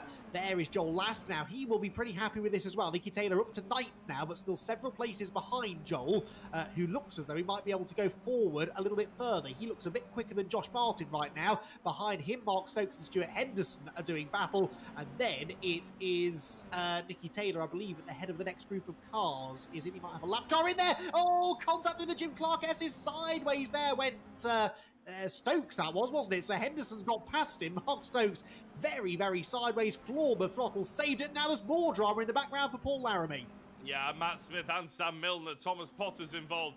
It looks like there's going to be quite a big pileup to have to deal with around just before the Sunny Inn, I believe it is, or maybe halfway around that sort of complex of corners. Anyway, as Joel Lask is up to 5th. Mark Stokes on Stuart Henderson, like Andy was just saying before, has happened, and rather efficiently as well. Josh Martin is under attack again. His track position was good, Andy, but his pace is still not there, is it? He's really struggling tonight. The fact that he's in 4th place at the moment, so let's say he stays inside the top 5 after the next lap, is going to be a decent effort. He'll have 17 long minutes to stay there. The more he defends, I would say, the longer, the worse actually it's going to be. I would let Joel Lask go through and then follow him, because the biggest threat is not Joel Lask. It's actually Mark Stokes, Brad Smith, Stuart Henderson, Nicky Taylor, Dave Heasman behind. I could not agree with you more, Jack. I think you've got to pick your battles sometimes, haven't you? And this is not really one that Josh Martin's going to win. And I think he might have been listening to us, because he's pulled over. No, maybe not. He's definitely still contesting that on the inside line. But Joel Lask is going to drive right around the outside of him, and he's going to move through into 4th position. Yep, gets the move made, and he will now set off after Elliot Dalton-Ayres in front. Dalton-Ayres, meanwhile, is carving into the advantage that was held by Nathan Smith. 1.2 seconds all now that separates those two. But Joel Lask, having got past Josh Martin, I think that was a blessing in disguise for Josh, because he's 3.3 seconds clear of the chasing pack. And Ben Smith has just got past Mark Stokes, so we know that Ben Smith is pretty rapid, and he is now going to be chasing down Josh Martin. Josh didn't need to waste any time there battling with Joel Lask. No, absolutely not, and especially when you got the restrictor in the car, you need to get all the advantage you can to get gone. Hopefully Josh Martin will do that. Brad Smith versus Nicky Taylor is probably the next battle we're going to be having a look at, because Mark Stokes is behind him. Nicky Taylor all the way on the white line, up the inside through the final corner. Brad Smith should have the better exit, but no, Nicky Taylor with a really nice early exit there. Probably using all that life on that front right tyre, to be honest, but using it well, because he has got himself into 6th place.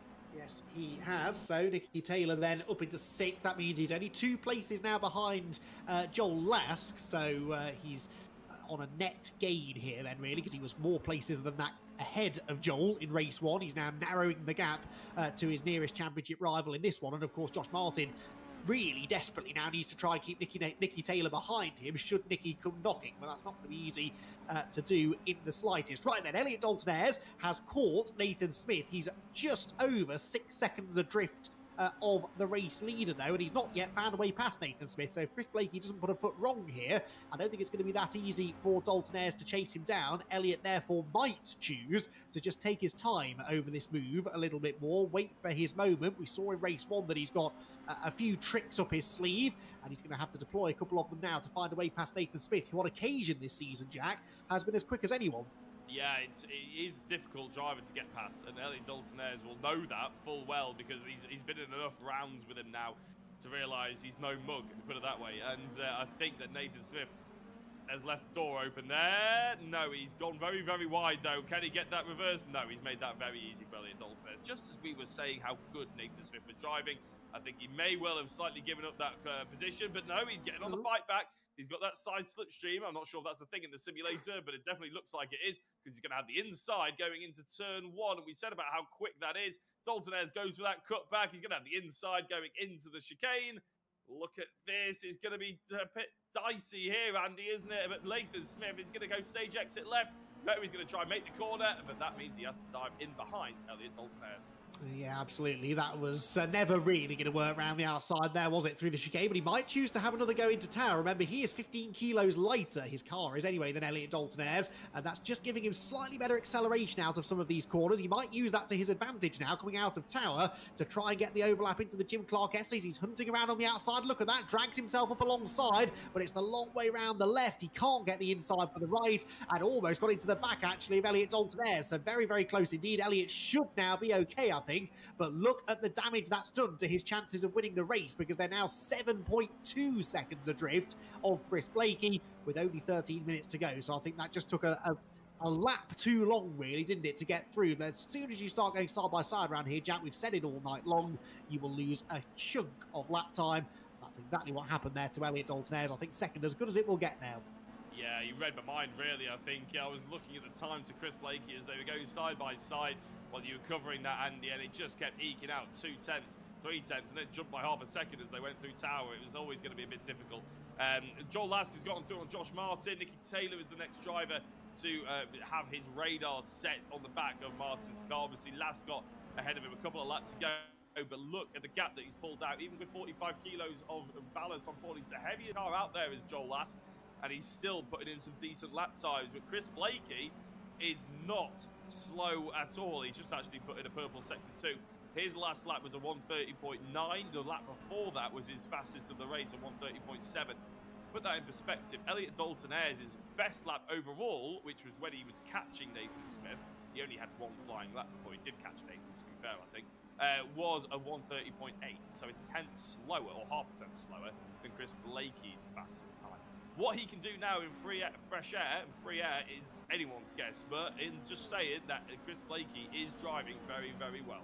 Yeah, no, he really is, isn't he? And again, a bit like Andy Carroll in race 1 now, really. Doesn't need to overdrive here. He can drive at 90%, and there's very little chance that Dalton-Ayres is going to be able to catch him, really. So looking good for Chris Blakey. Right then, what can Nicky Taylor do about Josh Martin? This is the fight for 5th position. Josh Martin, remember, 3rd in the championship going into tonight. Nicky Taylor 2nd in the championship, but there were 20-odd points between them, and Nicky's already further extended that, significantly extended that, after Josh Martin's difficult race 1. What can Josh do now to keep the real world mini challenge racer behind? Well, he defends into the hair, but he misses the first part of the apex, just about gets back to the late apex, but he just doesn't have the speed, and whether it's in a straight line or whether it's around the corners, I don't know, but Josh Martin just does not seem happy in that car. It seems a bit lazy, doesn't it? Like it's not really changing direction. The front isn't hooking up in quite the same way that Nicky's and Elliot Dalton-Ayres' cars are, and a front limited car around Croft is not a good thing, is it, Jack? No, I mean, it was illustrated quite well there, actually, by the final corner, and we might see it through tower as well, actually, about how Josh Martin's He went wide and then to get that cutback for that late apex. But then as he got to the late apex, he put his foot down and it still managed to push him a little bit wide. He got away with it, but as they go through tower, we're not going to see an illustration of it because they are side by side. But Nicky Taylor trying to go around the outside. Is it going to just give us a bit of a helping hand with how much grip he's got? Look at that, around the outside of tower bend. And he's got a really run through the S's as well. There we go. Josh Martin, what can he do? I speak from personal experience here when I say there is nothing more frustrating than being overtaken around the outside, especially when you're someone of Josh Martin's caliber. That I can't speak from experience of, I'm afraid, but being overtaken around the outside is never a nice feeling. He just doesn't have the pace tonight and really wasn't able to put up any sort of fight there against Nicky Taylor. So Nicky now into 5th place. Josh is not the only one disappointed with the outcome of that battle, though. I suspect that Joel Lask isn't terribly pleased to see the red and yellow mini now appearing in his mirrors, because I suspect that this gap is about to start closing. Nicky Taylor should really have the pace here to chase after Joel Lask, and we'll monitor that gap with interest. Right, let's try and sort this out now. Then we've got cars clattering together like castanets. That's Thomas Potter off onto the grass. I didn't actually catch who nerfed him. Might have been Matt Smith, might have been Johnny Oulton. He's now back on the inside of Paul Laramie. There is further contact. Jack, discuss. Can I discuss that without getting in trouble? Yeah, no, Let's move on. Yeah, I think that's probably the best thing to do. The best thing out of that is the fact that they're not next to each other anymore, probably, because ultimately it did look a little bit chaotic. I'm not going to say Thomas Potter did it as a vengeful spike back, because we don't know who actually hit them in the first place. We don't know who came on and hit. Well, it wasn't Laramie, I can tell you that much. No, exactly. And I think ultimately everyone was going for the same bit of track. Everyone was trying to lunge each other, trying to get some kind of advantage. It's a bit of a melee. A bit of racecraft was missing there, a bit of race experience potentially. I'm sure there'll be words said about quite a lot of this race. I imagine the race debrief is going to be quite substantial. Good luck, Rich. That's on a Monday night, and hopefully all the drivers turn up and take note and listen as well, because although they might disagree, another point of view isn't always a bad thing to actually bring on board. So yeah, fingers crossed that they might learn a thing or two about a little bit of racecraft, a lot of experience, and they take that forward, because ultimately, like what Andy Carroll was saying to you, Andy, actually earlier, was the fact that, you know, you'd be running towards that top end and you'd be almost a bit worried and a bit scared as Churchill gets past Mark Stokes. No, not quite.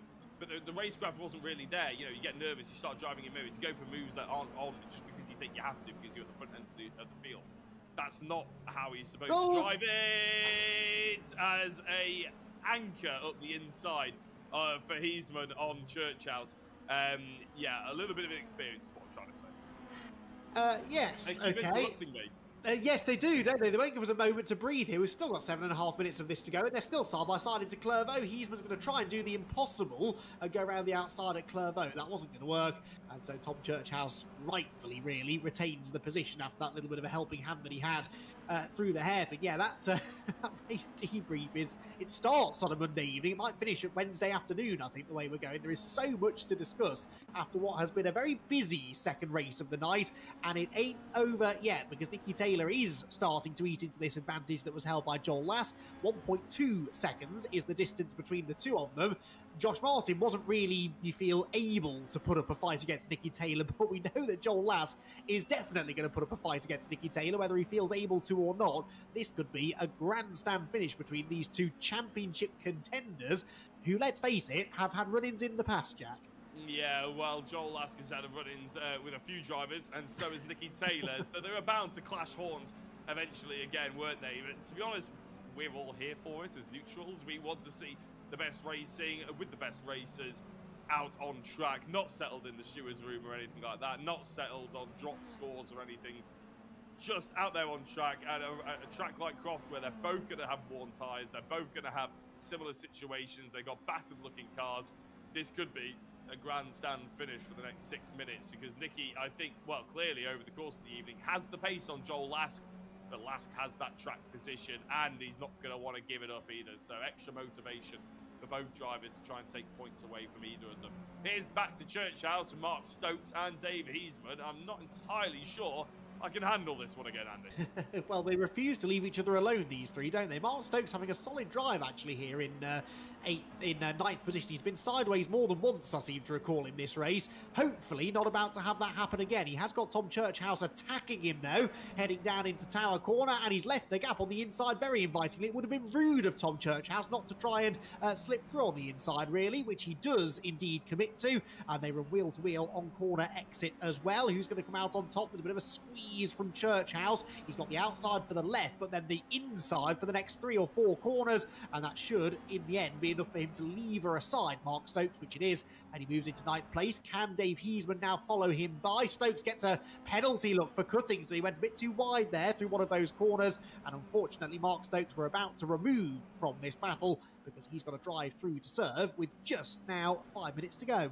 It's a bit of a shame, really, because he did not only open the door for Tom Churchhouse, he invited him in and offered him some lemonade as well. I mean, it was just so inviting for Churchhouse just to go straight through. And although, yeah, okay, Stokes put a little bit of a fight up after that, it wasn't really the fight that we were hoping for, was it? And as I said, it ends early anyway because Stokes now has to go and serve that drive-through. There is a couple of places around Croft that you can be pinged for track limits. I think we just saw one of them, actually, didn't we? And that's a second corner, which everybody flatlines. I think probably you're going to end up with a track cut there. I wouldn't be surprised if there's a track cut on that chicane as well. These drivers are performing all of this perfectly. It looked like they're a little bit up the inside. There is Mark Stokes taking his drive through. And the outside of the Jim Clark S's on the exit of it, I think, is where Mark Stokes just got pinged for it. So there are a fair few places that you can run a little bit too wide, a little bit too narrow. That's why we've seen so many drive-throughs so far this evening. Indeed so, and might not be the last one either, because there still are 4 minutes to go. Drivers pushing hard now at the end of the race on tyres that are past their best, so perhaps more likely we're going to see people drifting out wide, something that Joel Lask can't afford to do because he's got Nicky Taylor breathing down his neck now. This gap was about 1.5, 1.6 seconds at one point. It is now 1.6 car lengths as they drop down towards the complex once again. This is the 14th lap of the race. We're going to get another few in this one yet, and Nicky Taylor wants to try and get on with this and forces a rare mistake actually out of Joel Lask, who just couldn't get the car stopped into the right-hand element of the complex. That does, though, put him on the defensive line into the hairpin. Can Nicky Taylor get the switchback? The frustration here, Jack, though, is that you get the switchback out of the hairpin if you can get it. It's not easy to do, and it really only puts you on the outside into Clairvaux, which, as we know, can be the danger zone. Yeah, and if you've got a heavy car anyway, you're pretty much going to be slow out of that corner regardless. But they've both got heavy cars. Round the outside, Nicky Taylor around Clairvaux. You said it was impossible, Andy, and I thought he was going to try and prove you wrong. Thank God he didn't, because it is next to impossible, and it would have been ended up in a clash of the Titans. Up the on board, actually, shall we say, going through the chicane and down into Tower Bend. Which way is Joel Lask going to go? Is he going to defend the left-hand side? Is he going to defend the right? He's likely to stick it right in the middle of the circuit as Nicky Taylor on the white line. Those left tyres so squeaky close to the grass. It looks like Joel Lask is going to hold on to it for the time being, but Nicky Taylor has just got that thing on rails, hasn't he? Joel Lask pushes him onto the grass a little bit. Nicky Taylor all over the curves on the right, all over the curves on the left, not using track limits, and I tell you what, Lask is going to be in for a bit of a headache now. Nicky Taylor up the inside of Sonny in. My goodness, he almost was an Elliott Oulton with that curve. Well, he knew that Joel Lask was going to turn in, which Joel absolutely did, and I think Joel was leaving a bit to chance there, really. He knew that Nicky wouldn't want to risk any contact, and I think Joel knew that if he just turned into the corner anyway, Nicky would probably disappear, which he did. So clever driving that from Joel Lask, using a mix of his reputation and Nicky's championship aspirations there in his benefit. And as a result, he comes through to start the penultimate lap of the race, still in third place. And as they battle, Brad Smith, is starting to reel them in as well. So 4th, 5th, and 6th could be together before the end of the race. But Jack, how pivotal could this battle prove to be come season's end? This championship has got all the hallmarks of being one of those that goes right down to the wire, that could be decided by a handful of points at most. And, well, who knows? If Joel Lask or Nicky Taylor are champion at the end of the season, either of them could look back at this result and say, yeah, that was a key moment in the championship. Absolutely, and I'm just looking at their drop scores, and even they are pretty close. I think Joel Lask is dropping 36 points, Nicky Taylor's dropping 31. So even if they have a bit of a mare later on in the season, that means there's a massive mistake that they could end up making. What I'm trying to say, Andy, in a very terrible way, is the fact that neither of them can afford to hit each other off, really, because you can't afford to get disqualified or you can't afford to be put into the wall. They have to be really squeaky clean. Nicky Taylor doesn't look that bothered about that right now. He's not thinking of drop scores. He's not thinking of anything else apart from getting ahead of Joel Lask.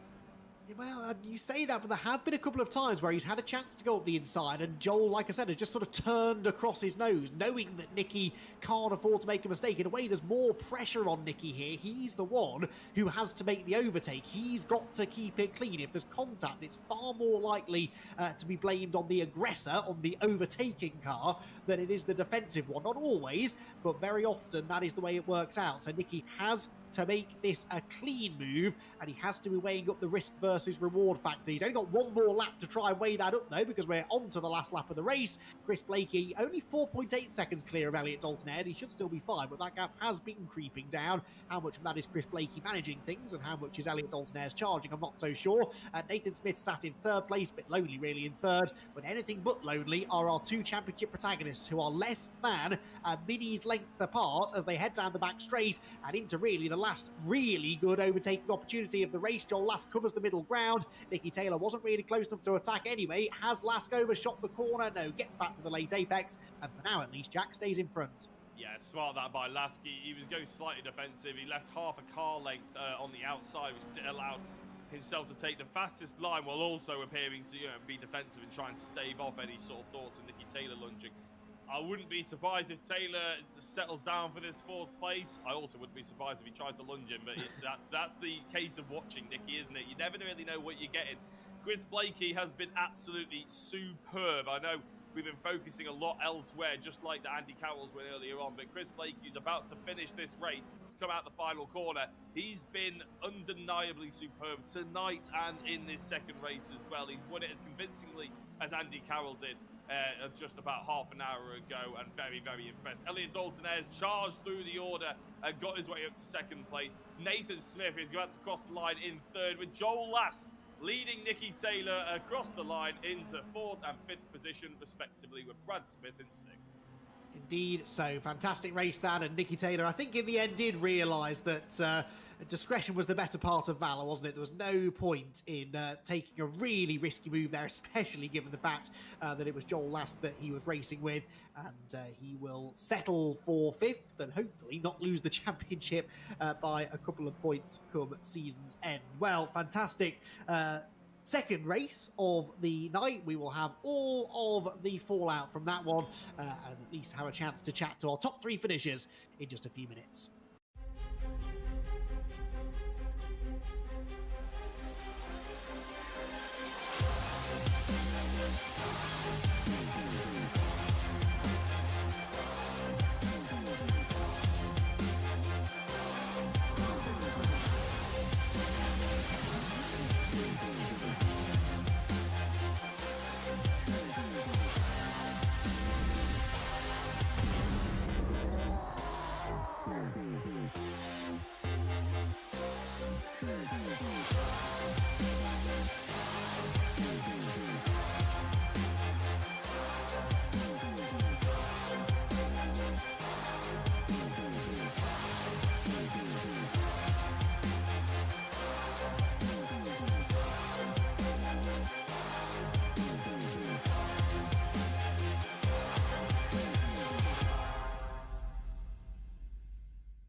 Well, welcome back, everybody. Then a superb night of racing here at Croft has come to its conclusion. Our second race of the night has been completed, and well, what was a slightly messy first half actually boiled down into a really fascinating set of battles through the second half of the race, none of which really involved our podium finishers. Unfortunately, they had among the quieter races of anybody out there on track.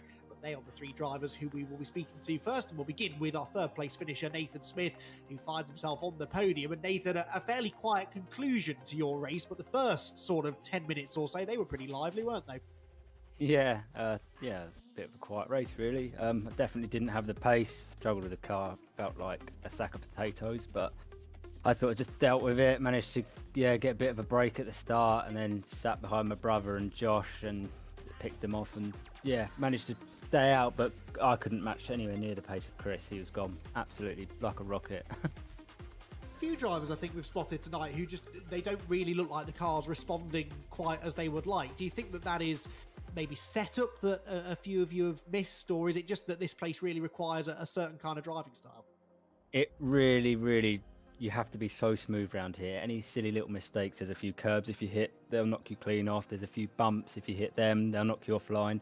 It's such a hard track. It's one of my worst tracks, to be honest. I'm quite glad I got a podium, but I think with Joel and Nicky behind, I sort of backed off halfway through that race because there's no way I was going to catch Elliot.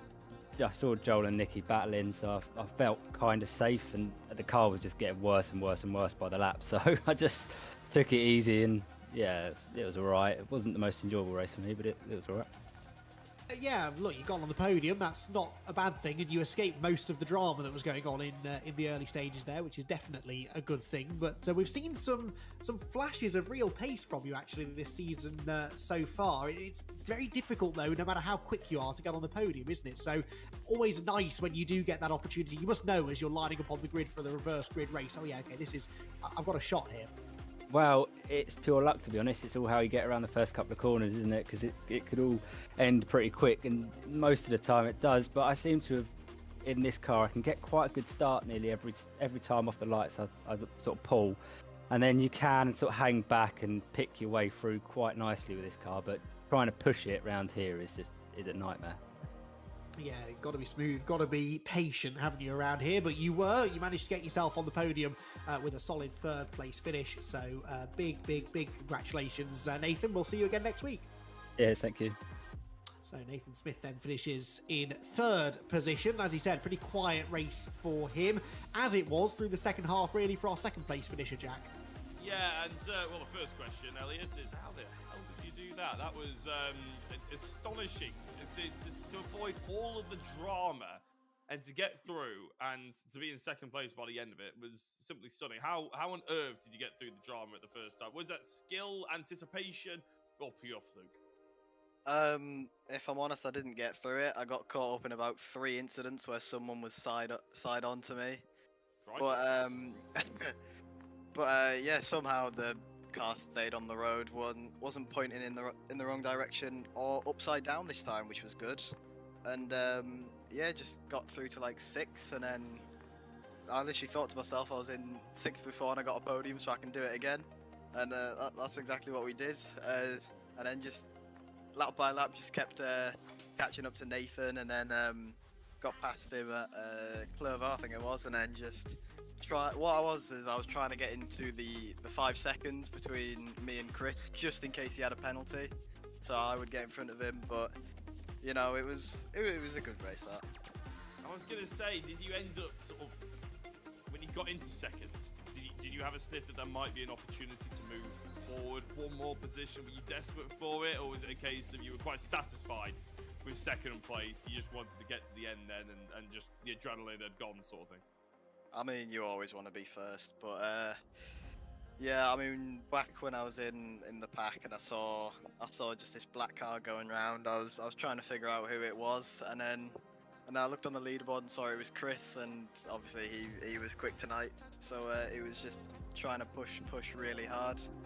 But on the last 5 minutes, I think his tyres just dropped because I was gaining on him half a second every lap. But other than that, yeah, pretty chilled second half of the race. I was going to say the second half was pretty chilled. You're talking a lot about obviously moving through the championship order because you got nothing to lose. Why not, sort of thing. I can tell you're up to 7th place with that one. 2 points behind Andy Carroll, Tom Churchhouse. You're very nearly into the prize-giving positions there. How hard do you think you can go? Well, I'd like to say first, but I haven't actually seen the gap, so it could be possible, it might not be, but I think I definitely want to finish top 3. Well, finishing top 3 is definitely on the cards as far as what I can see in front of me right now. But we'll talk about that a little bit later. Elliot Dalton, big congratulations on the double podium. And I think it's safe to say, although we have just finalised it literally as we've been talking, but driver of the round is going your way. It was very close. Big shout out to a few other drivers as well. Chris Blakey is one of them, Craig Curtis. But yeah, Elliot Dalton regarding all that fight. Thank you, Jack. Yeah, well done, Elliot. Congratulations. A great night all round, really. Not quite maybe the win that he would have felt he was on the cards for him, but anyway, 2 podium finishes, not to be sniffed at. Right then, a race win did go the way of the next man that we're going to speak to, though, and that is Chris Blakey. Chris, huge congratulations. Fantastic drive there. A lot of your work was done in the early stages, I think it's fair to say, but even once you broke through into the lead, it was so important and I'd imagine so difficult to just keep your composure and not make any mistakes. Thanks, guys. Yeah, it was, the first corner was chaos. I saw a gap, got through, and just didn't look back. I just tried to hammer out the laps, started setting some goodish times. I thought, right, okay, keep it here. And I saw Elliot get the second. I was like, oh, here he comes. So I was just desperately trying to keep the gap, and then the tyres went off. So I was keeping the gap fairly kind of steady, and the tyres went off, and I was making the odd mistakes. I'll back off ever so slightly, just enough to kind of keep the distance. But yeah, that was very nerve-wracking. That was very, very nerve-wracking. Yeah, that's always one of the most difficult things to do, I think, as a racer, be it real world or sim, is to be out there on your own, just watching that gap to second place, which you managed really, really well. And I'm sure you were grateful of, because we saw some of the side-by-side battling out there getting a bit physical at times. Grateful, I'm sure you were, to escape all of that in the early stages. Yeah, to be fair, the first race was good racing. We had some really good racing. I had to peel in the pits because I ran out of fuel. So I had to splash and dash on the last lap of the first. Otherwise, I wouldn't have had probably wouldn't have had such a good race in the second race. But still have a. But yeah, it's great racing with like I got Craig, Andy, Elliot. They're all great guys. Don't get turned in on it. It's very good racing, and yeah, absolutely love it. I really do like Croft as well. Got a lot of fun memories of Croft. I actually won my first real race at Croft last year here, so yeah, a lot of good memories at Croft. Interesting. Right. Okay. I'm sort of tempted to extend the broadcast by another half hour or so and get you and Jack to reminisce about all of the good times at Croft. Jack's got many a positive story to share about what I think we've established is his favourite racetrack in the country, but we'll maybe save that to another time. Chris, congratulations on the win. Sure, not the last time, but we're going to see you on the top step of the podium, and yeah, very narrowly missing out on driver of the round. Well, it wasn't even tough, but a really, really solid night all round. Thank you, guys. So, Chris Blakey then is the race winner. Jack Oliphant is now officially outvoted in the Is Croft a Good Circuit or Not vote that's been going on tonight. And I think that's the last we need to say on the subject. We're heading next week to another track, actually, that sort of divides opinion a bit. It is the Anglesey circuit in North Wales. I don't recall ever racing here with the VRRC in the past. If we have, it's been a long, long time. No, I'm hearing from Rich, it is the first time that we'll have raced there. We're racing on the, I think, slightly inferior Grand Prix circuit. The coastal circuit is the best, but anyway, what do I know? This will still certainly provide some good racing. The location, second to none, but it's a very technically demanding circuit, this, Jack. Have you raced there before at all? I was going to leave earlier. I'm disappointed I didn't. But yeah, no, to be honest, having grown up, as you know, in the Northwest as well, Andy, never once have I had any kind of coming into contact with Anglesey. Really? Ever. I haven't commentated there, I haven't raced there, I haven't tested there, I haven't done a track day there, and I've never done anything in the sim there either. It's really going to be a completely fresh experience for me, which means I won't be going into it pre-hating it, which will be a delightful new experience for us all. Bit of a shame you're not going to be there, unfortunately. Obviously, talking us through it, but it looks like a decent track. I have seen sort of videos of it, people driving it and stuff like that. It looks quite good fun. It looks very narrow. It looks very difficult to drive, so it'll really separate the drivers, and again, qualifying is probably going to be the most important 20 minutes of the entire day. Well, I don't think you need me, really. It sounds like you've got it covered, Jack. What you don't know about Anglesey isn't worth knowing. I think that's what we established there. It has really genuinely been a pleasure being back working with Jack, Rich, everyone here at the VRRC. Last time I think I'll be here for this championship, but don't worry, you're not getting rid of me that easy. And I should be back hopefully for the endurance races in a few weeks' time. But it's been a fantastic night of racing here at Croft. We will, well, some of us be back next week, and indeed for the next 3 weeks as we take the championship to its conclusion. Nikki Taylor and Joel Lask continue their battle for the title that you will not want to miss.